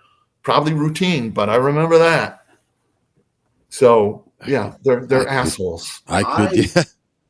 I, on the other hand, don't recall any clothing. I can't say for sure that they weren't wearing clothing, but if they were, the ones that I've seen, are wearing clothing that's very similar, if not the same color as their skin. The skin? So I don't recall ever seeing a collar or a patch, but I also don't recall seeing nipples or a rib cage or a belly button. or a dingle or a dingleberry. Yeah, I'm always like focused on the head and specifically the eyes, and the rest is just kind of the outline of the body that you see most of the time. For me, anyway. And does it all feel like male presences in your head, or are there females? I only met one female, and Chris met a female. For me, it was they brought me to a school out in the middle of the woods. It was just me and one tall gray. They had me perform other things, and apparently they liked the results. And they brought me to a school, and when we walked in, and it was like an old-timey school like you see on Little House on the Prairie. And It was in the middle of the deep woods, but yet it was still, I remember the trees being enormous, but yet the sun was shining through where it was still bright, under the canopy of the trees. And we went into the side entrance. And when we went in, I saw all these other human children in there. And it reminded me of when you'd go in as a kid and there'd be a substitute teacher and all the kids would be unruly. Right. All these kids were unruly, not necessarily bad, but loud, talking. Just being not how I would act in school. And so the tall gray introduced me to what I presumed was the teacher, and I believe she was female. Wow. And I wanted to know what this was, and they said school, and my exact words were, in complete annoyance, was, "But I already go to school." And the tall gray says to me, "This is secret school." So, that's my one story with a female. It's crazy. Yeah. There was one.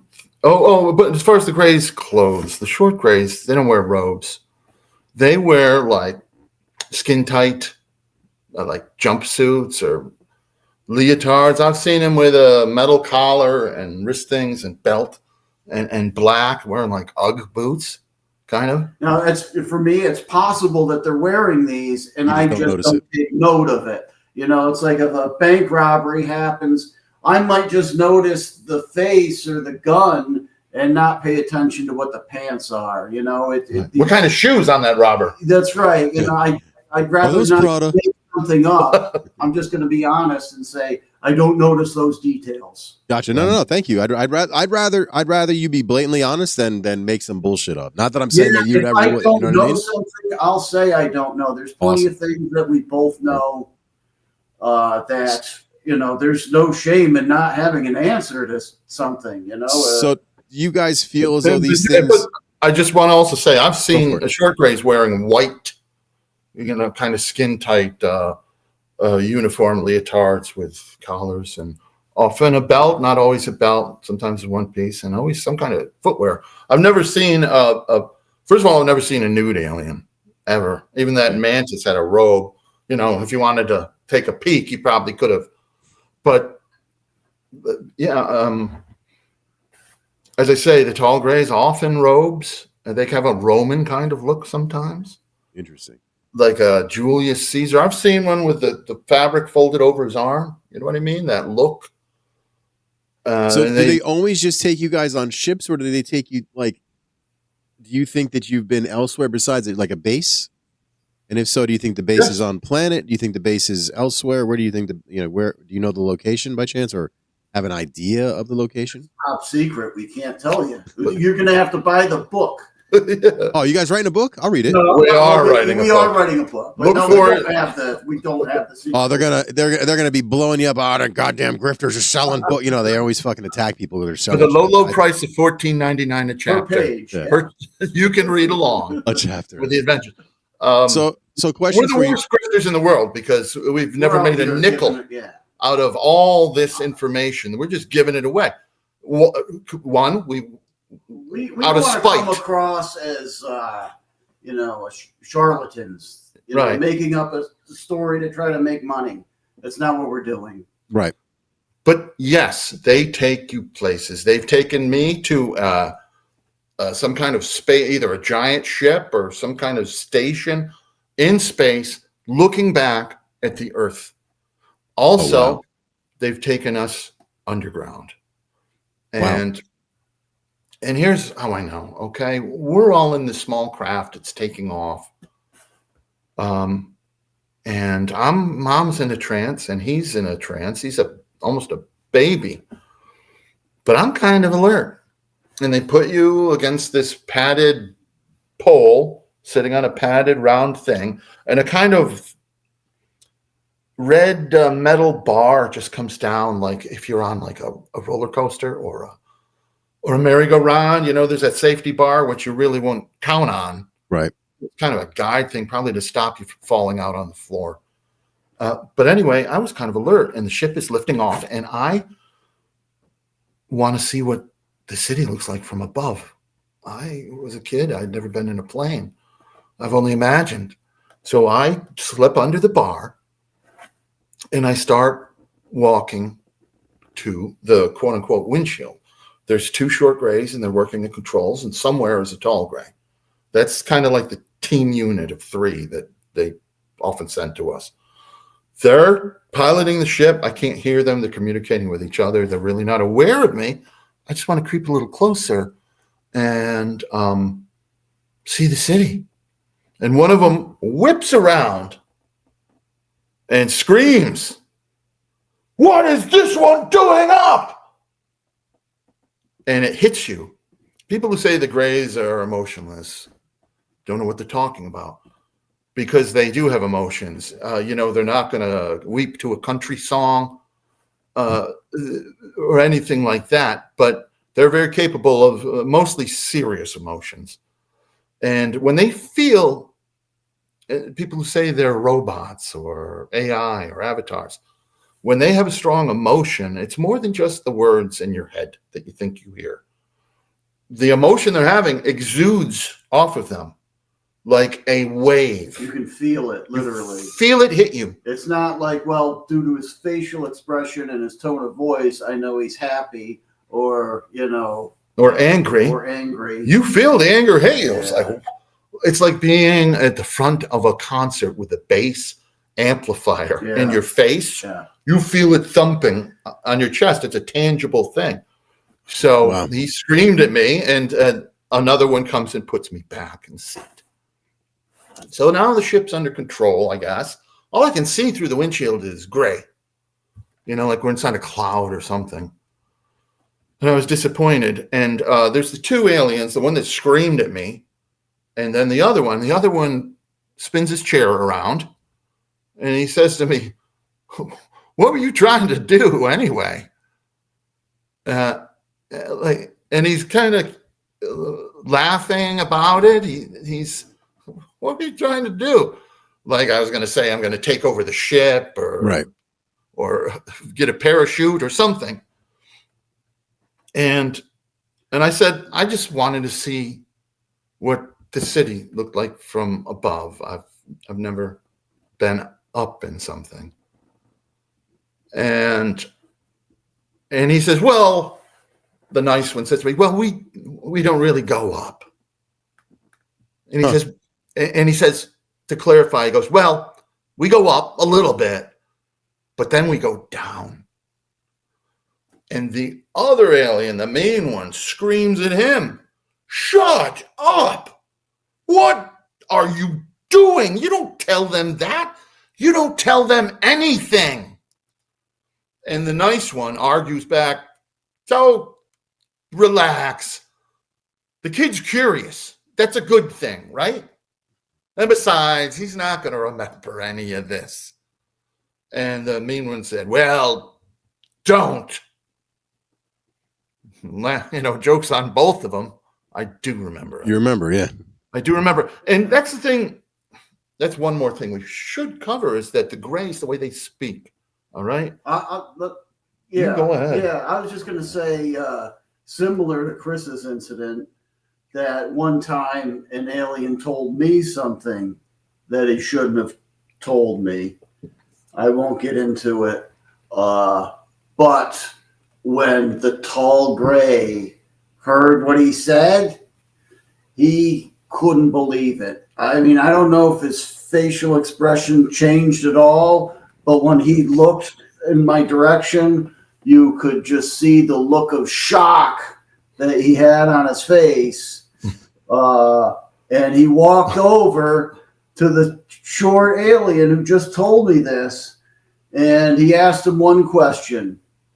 Literally walked right up to him, and he looked down right into his face and said, "Are you stupid?" And he turned around and walked away. What did he say to you? Something like, I can't tell you. all right. Well, it's like this. At the time he told you this, it was a future event. Oh, shit. Yeah. Okay. And it came true. Yeah. It happened. It's since the past. It's now the past. Yeah. Oh, And wow, it's that's- almost the distant past. And it was not It wasn't- earth-shaking, yeah, it like, wasn't 9/11, war it wasn't COVID. Right, there was none of those things. What It happened was was something we were talking. Yeah, go ahead. they showed up for Sean, and the one sense Sean was Upset. upset, very upset about something that had happened. And he was upset that I was upset. I could feel how sad he was for me, and he wanted to know what was wrong. So I told him something that was bothering him. Bothering you? Bothering me. I'm sorry. And he just said something that, told me something about the future that we were talking about, kind of related to that. And something you would think that he would have absolutely, I guarantee you, most people would say, there's no fucking way this alien knew anything about this. Yes, I mean, I agree. There's a reason. There's a couple of reasons we haven't revealed it. One is we have a lot of very serious things to say, and it's so outrageous what the alien told him. We're just going to hold back. We're going to put it in the book, I promise. But we don't want. Some of these things are really outrageous, and we tell most of them. We do. But we've decided on this one, let's hold off. Let's. Though it's true, we don't want to lose people over this. But it was a subject that you would think aliens had it was a cultural thing. Okay. That they would have no interest in, but he knew. Let alone know the future of it. That's the important thing to take away from this is that he wasn't guessing. He had a solid understanding of the minutia of the future, this was a tiny thing. And after he got reprimanded verbally for, telling me something he shouldn't have, I wanted to know when it was going to happen. Right. So I asked him, and at that point, he just meekishly said, I can't. He's in big trouble, as it is. Yeah. They get in trouble. They fuck up. They told that's a case of each of us. They told us something they shouldn't have. That incident also, after he had that look of shock on his face, he used a phrase that he uses every so often when he doesn't approve of what's going on. As one of the tall gray, he says, "What's going on over there?" Sometimes he doesn't know what's going on over there and wants to know, and sometimes he knows exactly what's going on over there, and it's his way of telling the short grays. He's not yelling at them. He's yelling at them that he doesn't approve of how they're behaving. And where the conversation's going. What we're talking about, if they're too loose with me, too friendly. He keeps them in line. He's not a guy you want to work for. Have you guys ever taken your stories to like either Arrow or any of Congress or anybody higher up or any of this stuff? Well, we are still the abductees, who, as far as I know, are the only ones who actually know what the fuck they're talking about. All kinds of guys can read books and then write their own books based on what other people who've never seen anything put in their books. And all these congressional experts, we were kind of excited when this happened, and we watched it, and we saw that this panel of experts didn't know a goddamn thing. Compared to us, anyway. They've never seen even a ship operating at close range. Some of them have at this point. You're talking about the most recent ones? No, the original ones. So they've seen a ship go by. Congratulations. None of them have been face to face with the gray. They've never had their invasive telepathy turn your mind. They've never been on the table. They've never been introduced to a hybrid. They haven't had hundreds and hundreds of hours of hearing them talk and them talking to you and telling you things and coming for you again and again. They don't know anything. They don't know. They invent all these other fanciful aliens that, as far as I'm concerned, are complete fiction. And you can start with any alien that's good, okay?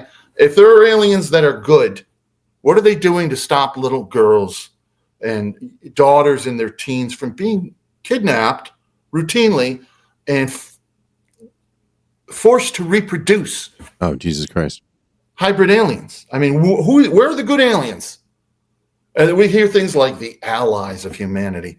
Well, they might be like pals of humanity, but allies fight for each other. That's what makes an ally. And all these other good aliens, of which we've never seen or really seen convincing evidence of, they aren't helping us. Nobody is stopping these abductions. And at the very beginning, you were talked about what's their intent, what's their attitude. They're very different things.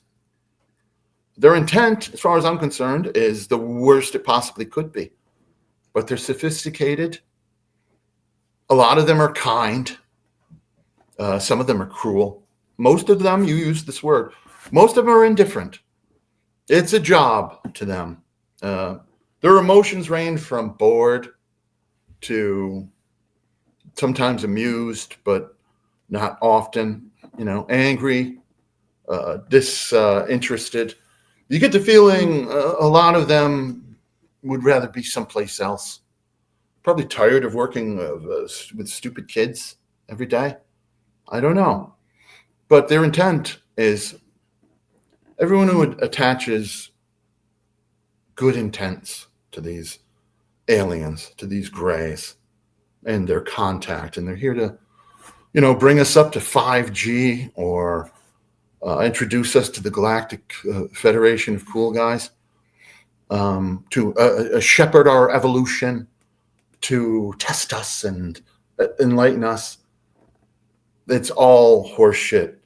You only have to look at any abduction to see that every alien contact is a litany of felony crimes.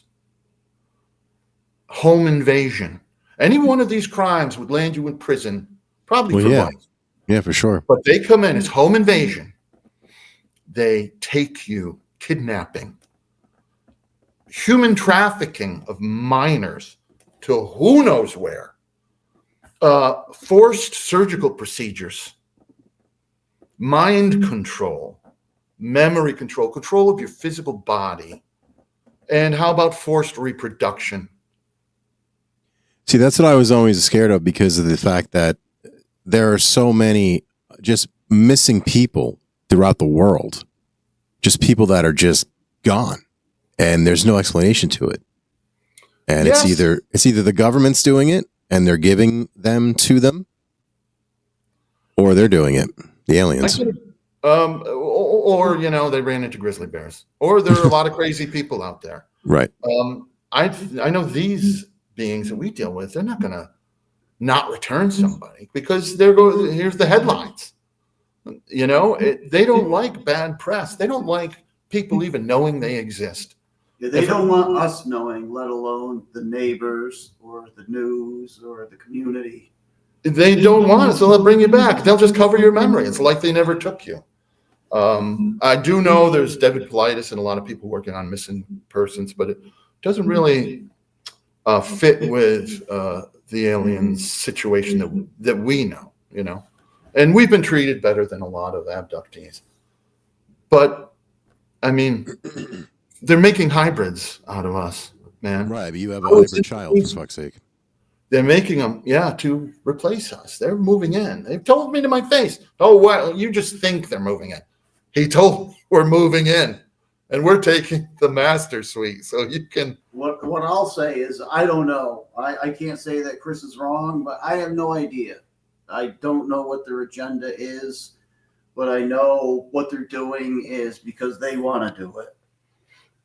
I don't know. I mean, they're weird. They put you in weird situations. But at the same time, they're incredibly human-like with their emotions and the way they talk.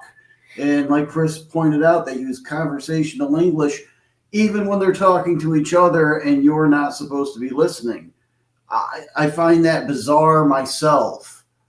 So I can't explain it. Yeah, it's a lot of people. Here's another misconception. They'll also use phrases that we use, like we're taking you to bed. It's not your sleeping quarters or whatever. Wait till we get to the top of the street. It's a phrase that I was a child and I wasn't even using the phrase top of the street, and they were saying it. I just find it weird that. Well, I agree. It's very strange. And a lot of people, here's another misconception that most people have, that if the Greys, telepathically talk to you, it's in a voice that's like, human, you will not resist us. Well, that's what you will be assimilated. Do not attempt to use your bipedal limbs to exit the premises. We come in peace as they zap you. Yeah, we go with you in pieces. Right, we come in peace. And then it's some stilted robotic language. And that's the kind of thing that feeds these wrong guesses that, the aliens they're not real. They're not alive. They're avatars. They're AI. Here's the deal. Their minds are so powerful. They can get in and read all your thoughts, right? As quick as you think them. As they're coming in, they know everything you're thinking. But it's not just a superficial reading of your mind. They are extremely powerful, and they can read all of your mind. And not with like a Spock mind meld that takes like 2 commercial breaks. Mm-hmm. In seconds, they read you like you were the specials menu in a restaurant. You're done. They know everything about you. And one of those things they know is how people communicate with you, how they talk to you. And they respond, they talk to you in that same upstate New York accent, the same vernacular, the same vocabulary. All of that, that's how they communicate with you, just the way people have always spoken to you. And speaking, involves air, right? It's air being blown through your mouth. Right. It sounds almost dirty, right? But they can imitate that in your head. I have heard them go like this. They were mad because I was speaking out loud. It's rude. They don't like it. And I was speaking out loud. Hey, what about? And I heard them both go, oh, just like that. And then they, after 2 times, they go, could you not do that? Like, what? I say out loud, that. You don't have to talk. We prefer you didn't. Because when you think it, we hear you. You just have to think it. You don't have to say it. And when you think it and then you say it, we have to hear it twice every time. So could you not? And I'm like thinking, okay. I go, there you go. So Chris outsmarted him by thinking the same thing twice every time. Yeah. Okay. Yeah, they were annoyed. And the ships are very silent. These are silent beings. The only thing you really hear from them, I hear the rustling of their fabric. I hear the footsteps. And that's about it. I don't hear them breathing because I'm not convinced they do breathe.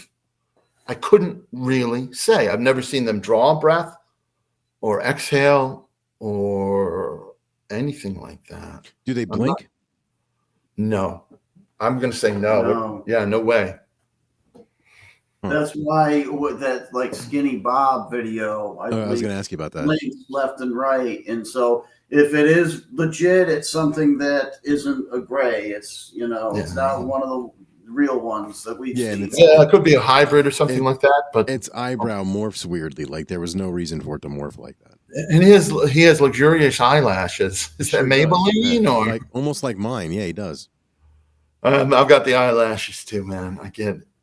But so there's a lot of misconceptions, and two of the things that go into aliens or robots is they have no emotions, but they do. They're more restrained. Yeah, they don't always show them. Yeah, especially for early on. Until they get to know you. They'll like early on with me, they would use like a real whispery voice to try to like intimidate me.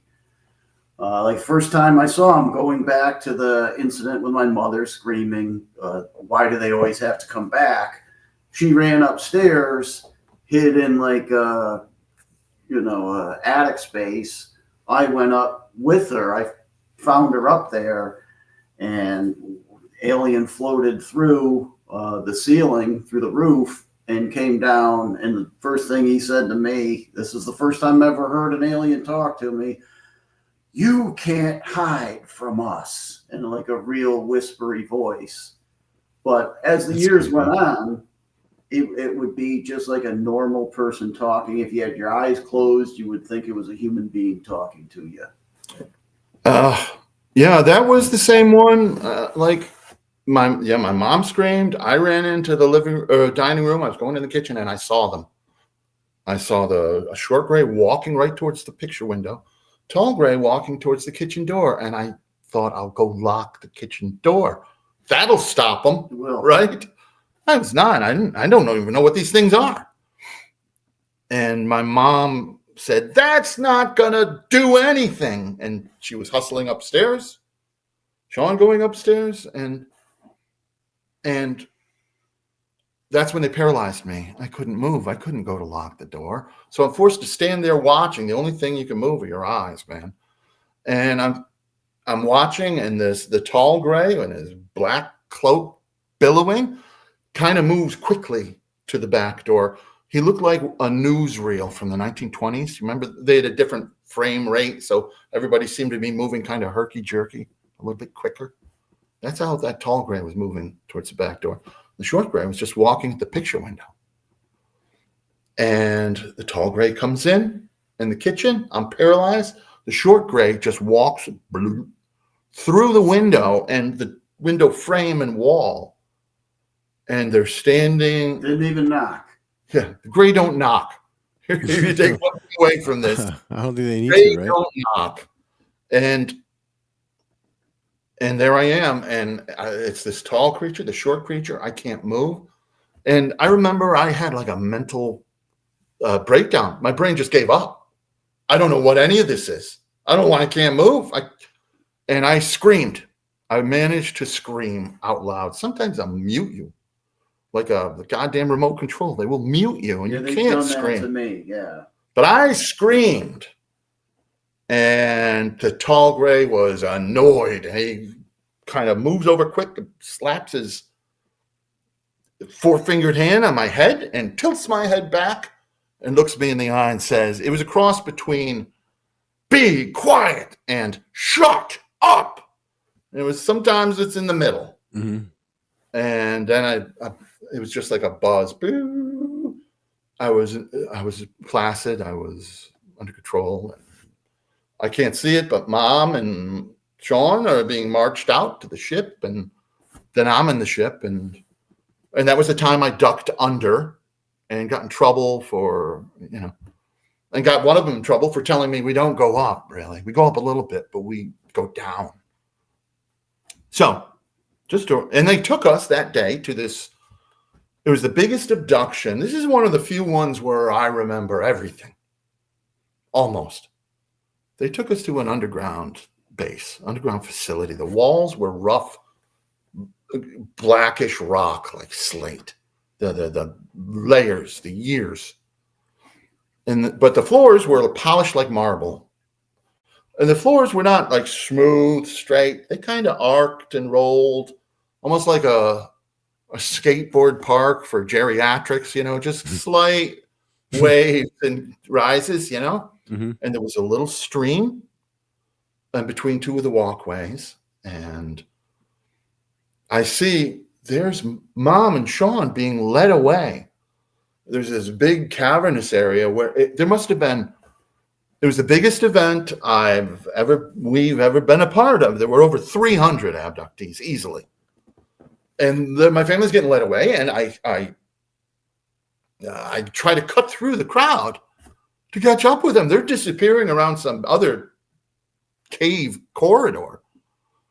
And the tall gray stops and he goes, "Whoa, well, where are you going?" "Hey, that's my family. I got to go with them."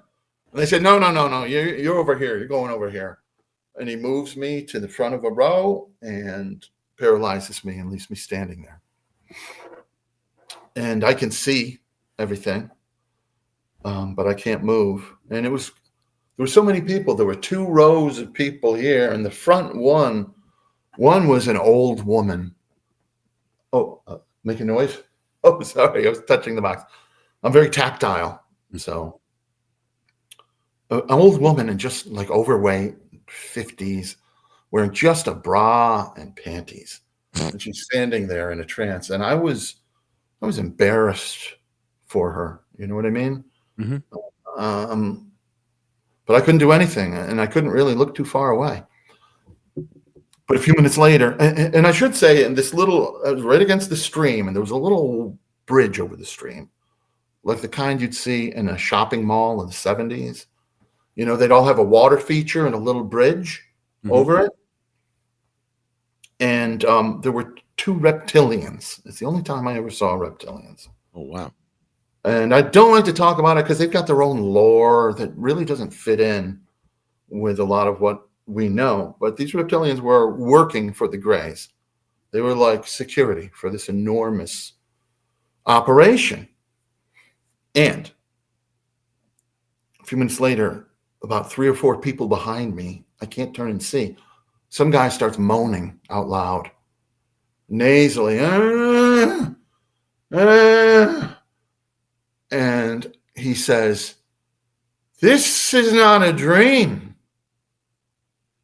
This is not a dream. This is really happening. Help me. Somebody help me." And a tall gray whisks past me to go get him, and the 2 reptilians, and they're chuckling. They're enjoying it. And they take him, and I hear going down the hallway, as screams for help, getting further and further away. The very last thing that happened on this day, and I'm sorry for it taking so long, but this is one complete thing. I don't know where they took me down there. Next thing I know is they're bringing us back, and it's dark. It's dark outside. And they took us at about 11 o'clock in the morning. And they land, it's snowing a little bit. And we get out, and Sean and Mom are marched inside. And the tall gray stops me. And he goes, I want to talk to you. And I'm like, what the fuck? And I'm looking at him, and it's windy and snowy, and he's backlit by like an orange street light, and it's lighting up all the snow that's falling. And I'm just looking at him, looking up at him like this. And he says, "I know when we yelled at you earlier, it upset you. And we didn't intend to upset you. But you have to understand that when we put you somewhere, you have to stay right there. It's a matter of safety. Where you were walking, he said to me this, you could have hit something that would have killed your entire family. Shit. So we yelled at you and put you back. So that's why. So you have to just, when we take you, you have to stay where we put you.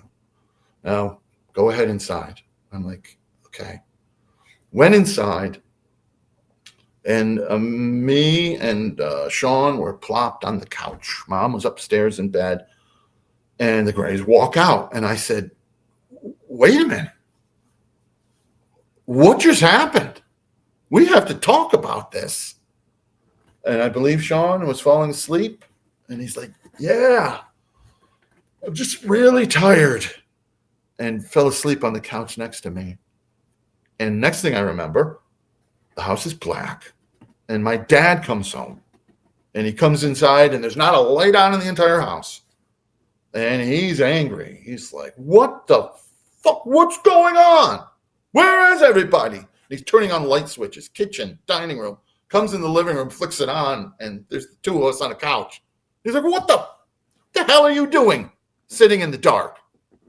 I'm like, I don't know. Where's your mother? Oh, she's upstairs. Has she been drinking? I said, no, she wasn't feeling well. And she went upstairs to lay down, and he stomps up the stairs. Rose, get up. Where's my dinner? Jesus Christ, I work hard all day. You're up here snoozing? And she's like, oh, my God, Bob, I'm so sorry. I was feeling ill. I had to lay down and get some sleep. Yeah. And she comes down the stairs scrambling. She's upset. She's in tears. And this is what housewives did in those days. And starts making his dinner. And I kind of covered for her, and I didn't say what had happened. But that was a long day for us. I'm sorry it took so long. No, you're good. Yeah, no, that's a crazy ass story, man. I couldn't even imagine what to go through. It just sounds like they're just assholes, straight assholes. Like we say they're somewhere between gods and assholes. That's exactly what they are. That's crazy. So, do you think that they're interdimensional, or are they interplanetary? Like, what are they? Do you know? Or do you have an idea? They're from somewhere, right? They're from some planet because right. They make ships out of metal. Right. There's wiring and all these elements. So, they're not floating in non-physical cloud of probability like a lot of people are claiming. And what are you guys' take on the hearings? And but anyway, I did see them materialize in that ship. So I have no problem believing it's an interdimensional thing. They're just they're above us. Yeah, I don't know, is what I'd say. I wish I did know, but I don't. Yeah, I mean, if it weren't for me soberly observing that ship when I lowered the newspaper, I wouldn't have an opinion on it. But I know they don't travel like, all right, get the map out. Here's Neptune. Where's Neptune? How far are we away? I don't know, a couple inches. That's a short map. Like, I'm not the most religious person in the world. I see the need for it. It's just not for me. But, the interdimensional being thing kind of explains angels and demons to me. That really explains it, especially in the Bible.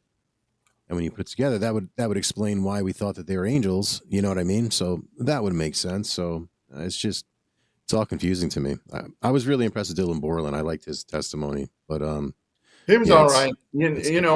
He's like, I can't get a good job now. I'm like, oh, I'm so sorry. That's inconvenient.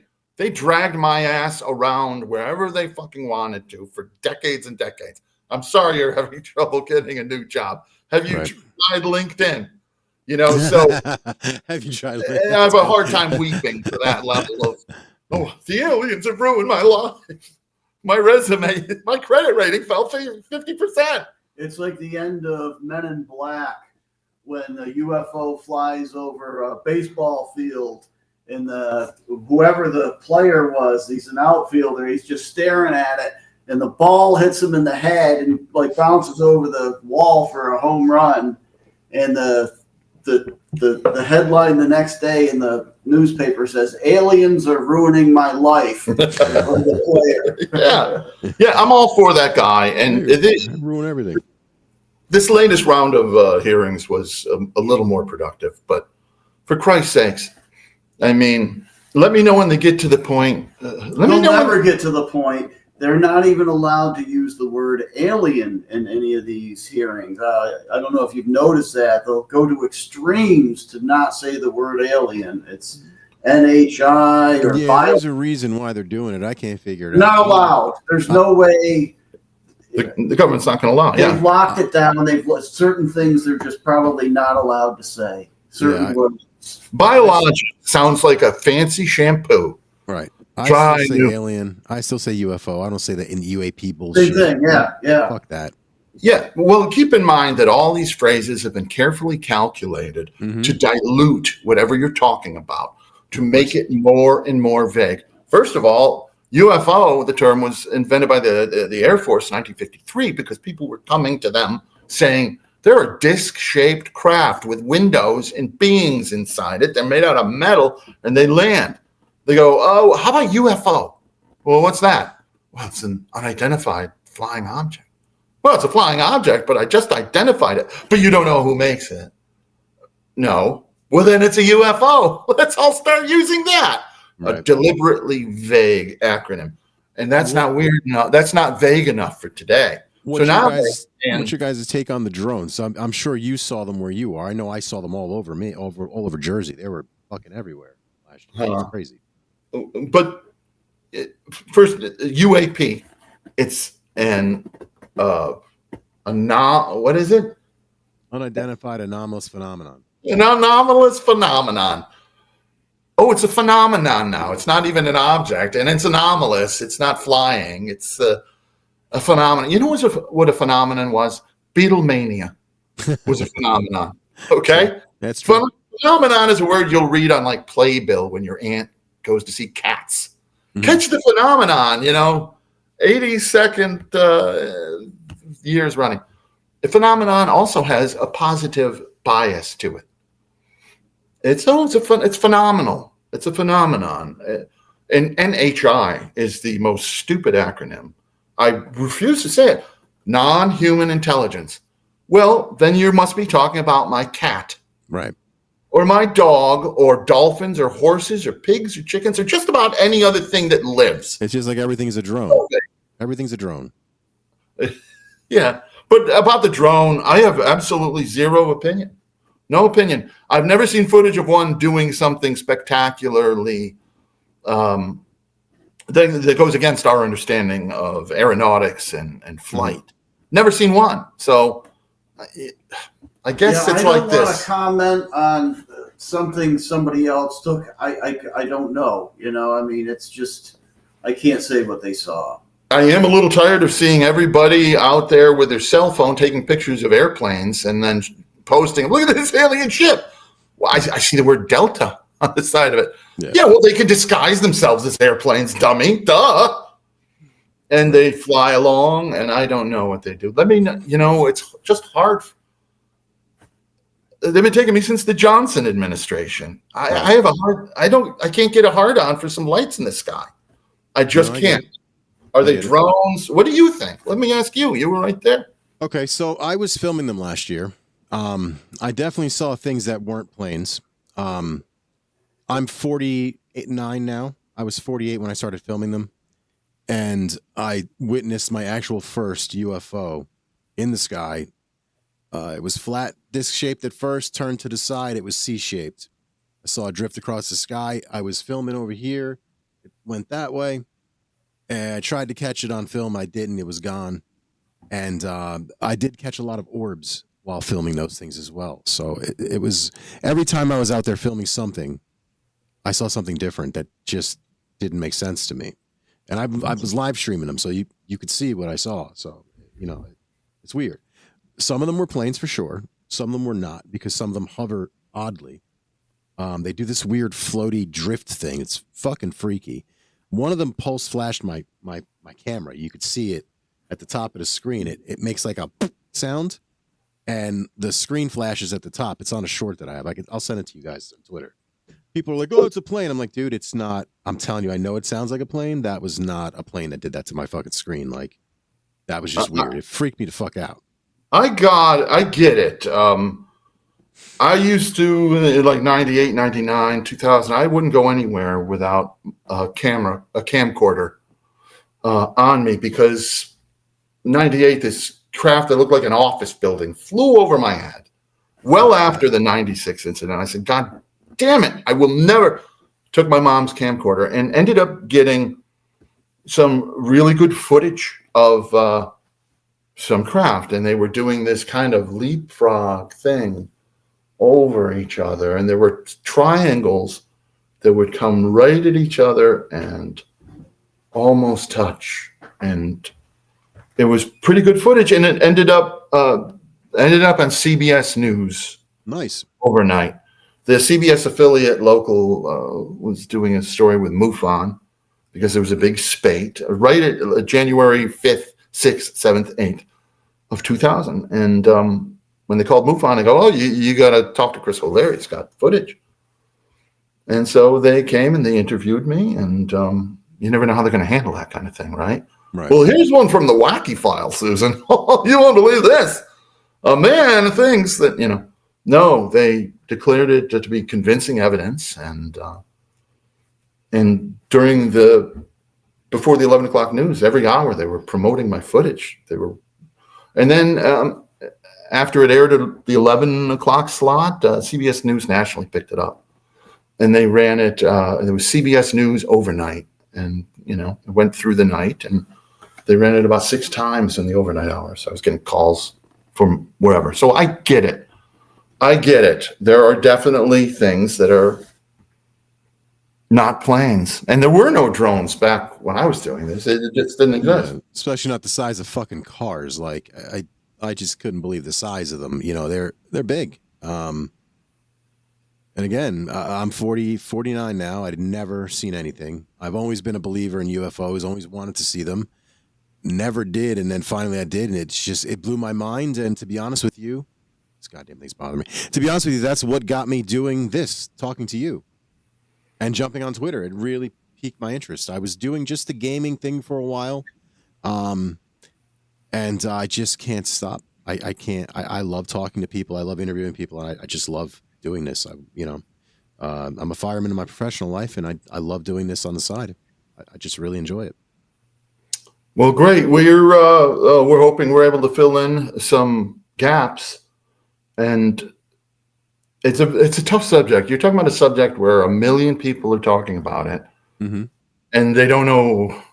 It's right. It's like it's all. Can you imagine another profession where nobody's an expert, nobody knows? Right. Like, imagine plumbers. If plumbers had no idea how things work. It's like a fucking weatherman's convention. It's like a weatherman's convention. You're all allowed to be wrong. You know what I mean? Everybody's allowed to be wrong. And not that I'm saying you guys are wrong. Please don't take it at that. I love giving people a platform to tell their story. That's why I'm doing this. Well, we love it. We appreciate it. No problem. Sean, as I say, he's the star. He should tell you about the telekinesis experiments. But he may be the only police officer in the history of the world to have aimed his service weapon at a gray at point blank range. Yeah, this is one I should probably. You should. Tell. Yes. As I stated earlier, I work the midnight shift. Often, late in the shift, I lived inside the city, so I would stop home and get a drink, use the restroom, maybe put the TV on for a couple of minutes. So I wasn't just sitting in the car all night and didn't have to go into the station. So I had a circular driveway, and that night I pulled in. I also had a courtyard that led up to my front door that had an open ceiling to it, a roof. So I pulled in the car to the circular driveway, got out, started walking towards the front door, and looked up and noticed 3 UFOs flying overhead from the north towards the south, and it was instant panic, followed by instant relief because they kept going. Like they just passed over me. I was like, oh, thank God they're not here for me. But as soon as I had that thought, the one on the left just kind of U-turned it around and came back.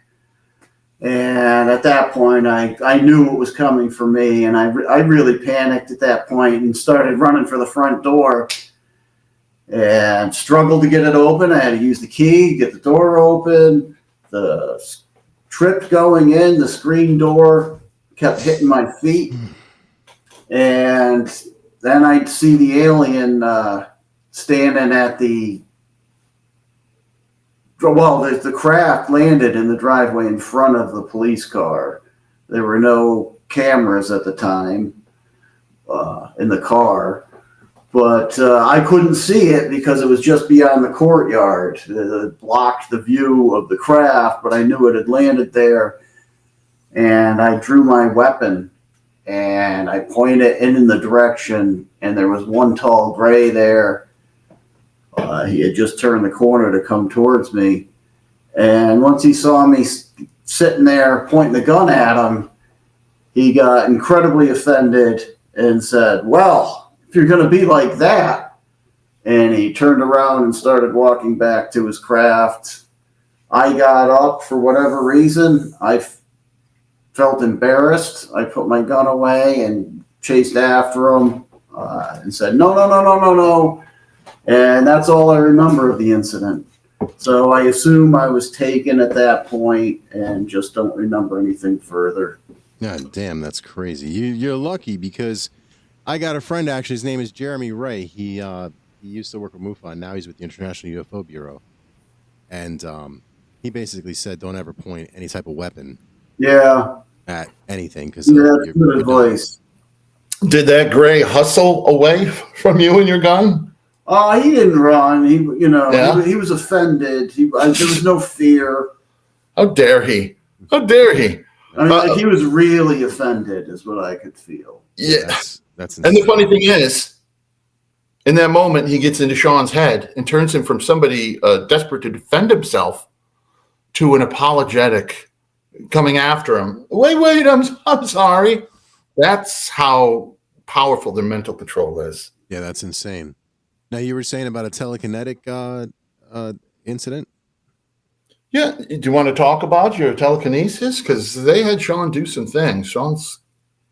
Yeah, there was one specific incident. They had me and they had another person who I won't name. What the hell? Sorry about that. This stupid thing would try to kick me out of the studio. Sorry about that. Yeah, stay in the studio. Yeah, just telling us. Okay, I couldn't. Yeah, it did the same thing to me. I was like, what the hell? I never had that before. Like, have you guys been talking too much? I think we should. How dare you speak? Right. Yeah, I was a child, and this other person there was a child. And we're in a larger circular room, and there's a tall gray standing behind me, and there's a tall gray standing behind the other kid who's off to my right side, maybe 10 or 15 feet away. And in front of us, they have these racks, and on these racks are these bars, similar to, say, a lacrosse stick. And you know how at the end of one, there's like the netting there. This had things on either side of it. It was probably 4 feet long. And these bars came up off of the racks and all of a sudden were spinning around. And at each end, they had what I remember as fire. I called these things fire sticks. I don't know if that's what they called them, but I remember I attached the name fire stick to them. Now, looking back, is it possible that it was a taser type instrument at each end and not an actual flame? That's possible. But I remember it as being fire. And so these fire sticks were spinning around in front of us, kind of like a wagon wheel. just a 2-spoke wagon wheel spinning around in front of us. And I didn't know what they wanted us to do with it. And all of a sudden, the one in front of me turned on its side and spun towards me and hit me in the side of the head by my ear on the left side of my head, and it hurt. Yeah. And the other kid, his was still just spinning in front of him. So I assumed he knew what he was doing. And I was asking the kid, how do you do it? And as soon as I asked that, the alien standing behind me takes his finger and touches the top of my head. And I feel an electric charge come into my brain. It goes straight down to what I would describe as the center of my brain, but maybe it really isn't. And it like jump starts a part of my brain, like a golf ball sized piece of my brain that I can feel. It almost feels like it's moving, or it's been awakened for the first time. And as soon as he does that, I'm able to control this stick, and I'm able to do it with ease. So I turn it kind of like a helicopter blade instead of a wagon wheel. So it's almost like what are those called that you throw and they come back? Boomerang. Boomerang, exactly. So I get it spinning around like a boomerang and spin it around the entire room behind us and around to the other side. And when it comes back around, they stop it in midair. And the one behind me, in somewhat of an excited tone, says to the other one, I've never seen anything like it. This is what we've been doing this for the entire time. And the other alien behind the other kid turns and says, I know, but also relays to him to calm down. So, I mean, he wasn't super excited either. I don't know why he had to tell him to calm down, but he did. He showed some excitement in it, and the other one had to tell him to calm down. And that's all I remember of that. Wow. So have you ever been able to do anything like that, moving stuff with your mind outside of? Oh, no. No, even there, I couldn't have done it on my own until... Gotcha. You got the boost. Yeah, I don't understand what it was, but it shows you how they can control the human mind to do whatever they want. Like that incident there, they touched my father on the side of his head to make him stay asleep. Right. And then they went over and touched my mother. And then she went and phased through the wall. Yeah, that's insane. That's insane. So, they can control your mind like a hacker can control your computer. Wow. All right, gentlemen, I've had you for quite a long time. I don't want to keep you. Is there anything you would like to leave the people with? Where can they find you besides Twitter? I'm going to post all your links. So if you could send me all your Twitter handles and all your socials that you want public, I'll throw it all in the description. Where can people find you, and what type of message would you like to leave anybody watching? Any of your fans or your any fellow abductees, anybody, any type of advice you could give that could help them get through? Because clearly you two have been through a lot. I mean, holy shit, it's generational. It's insane. The message I would want to pass on to people is don't expect disclosure. I could not fathom seeing that happen. There's, as long as they don't admit that there's alien activity here, people are only going to be concentrating on the craft. As soon as they admit there's alien craft flying around, people are going to start thinking of other questions as to what are they doing here? Who's inside them? Mm-hmm. Does this mean abductions are real? The public does not want to know from the government. They don't want the government to take the official position that alien abductions are happening. There's nothing we can do about it. And they're doing things to your children that you wouldn't want your neighbor to do. Yeah, it's scary. No, yet people would all of a sudden be frightened. It's not a bit. Nobody be celebrating. Nobody be celebrating. Woo! We found out they're here to give us free energy and make us a tuna fish sandwich. That was a thing that I liked with Dylan Borland. He spoke out recently in a space on Twitter with that red panda guy, and he basically said, "Listen, disclosure is going to come from us. We're the whistleblowers. We hear you.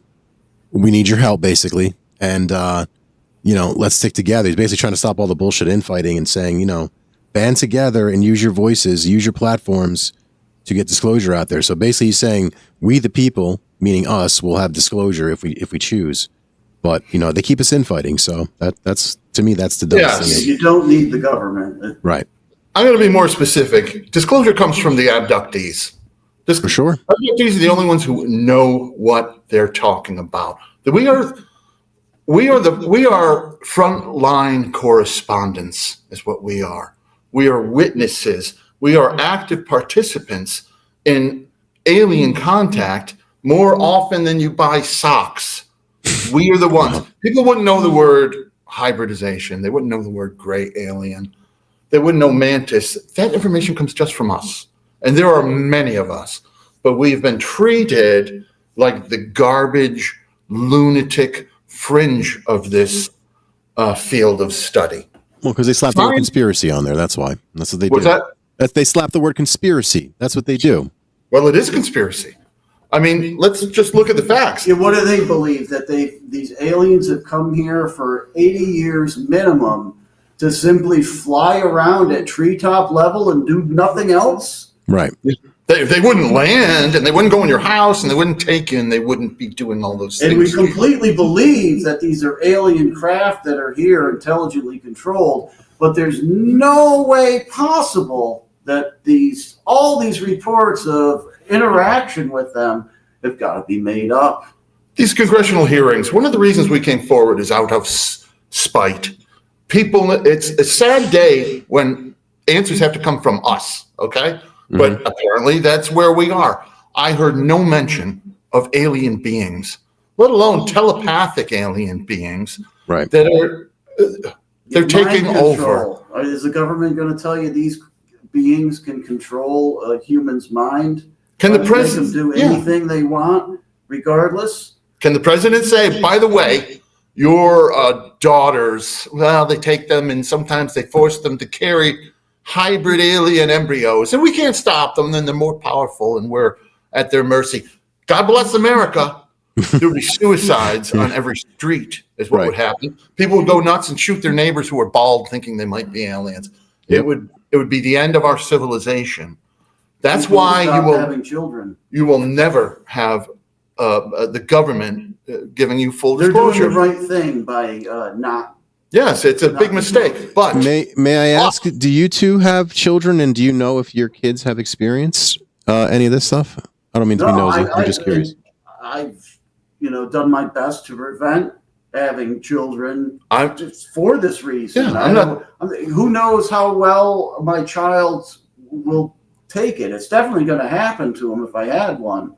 Right. And God forbid it's a daughter. Who knows what they're going to do to her? Yes. And they might not be able to handle it as well as I have. Wow. So, no thanks. Go find another family. I would have loved to have had a family. And I was lucky enough to have some long relationships with women who did. And, but I'm not going to keep this cycle going. I'm not going to subject children to that. No way. Now, as I say, just to finish up, disclosure from the government is a suicide. But disclosure from the grassroots is a positive disclosure. Because me, you look at me and you can dismiss me. That's fine. And I'm fine with it. I'm not in a position of authority, let alone the commander-in-chief. So, but it gets in. And the more people who say it, it'll get through. Mm-hmm. And this is, if there's time to stop it. And my last point would be, I think the sad fact of alien contact, everybody attached these wonderful, benevolent aliens. It's going to be great. If they can get here, they're going to be really advanced and really cool. But it looks like the rules out there are the same as the rules down here. And that is the strong take from the weak. They take what they want.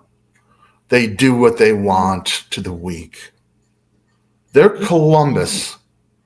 We are the tribes of the Americas. And we've got just about as much of a chance of stopping them, actually less. Yeah, no, I get it. It's scary. There are species, and what do species need? They need territory, and they need access to resources. And this planet is an enormous resources. It's the biodiversity, everything, and they want it, and they're taking it. And there's not much we can really do about it. And we are one of those resources. A lot of people think because we're abducted that they're abductees are their friends or they're teaching them. With Sean, yes, they were teaching him. But with a lot of us, it's just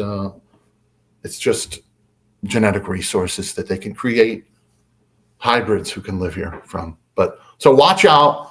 There are no good aliens. The bad thing about the good aliens is there are no good aliens. There are these guys. I would also say that if your children are coming to you and saying that people are coming in the middle of the night and taking them, or strange beings are coming, they're not making up a monster story. It's a possibility that aliens are coming to get them.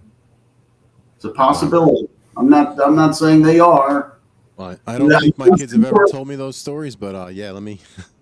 I'll be wary because fuck, I got 4 of them and it scares me. You know, like their safety is my primary concern always, and it's just. Of course. That's all that I think about. And gentlemen, I want to say thank you so much. This was wonderful. Thank you. Thank you. Pleasure to meet you, meet you. Vito. Awesome. We finally connected, and I thank you for wonderful questions. And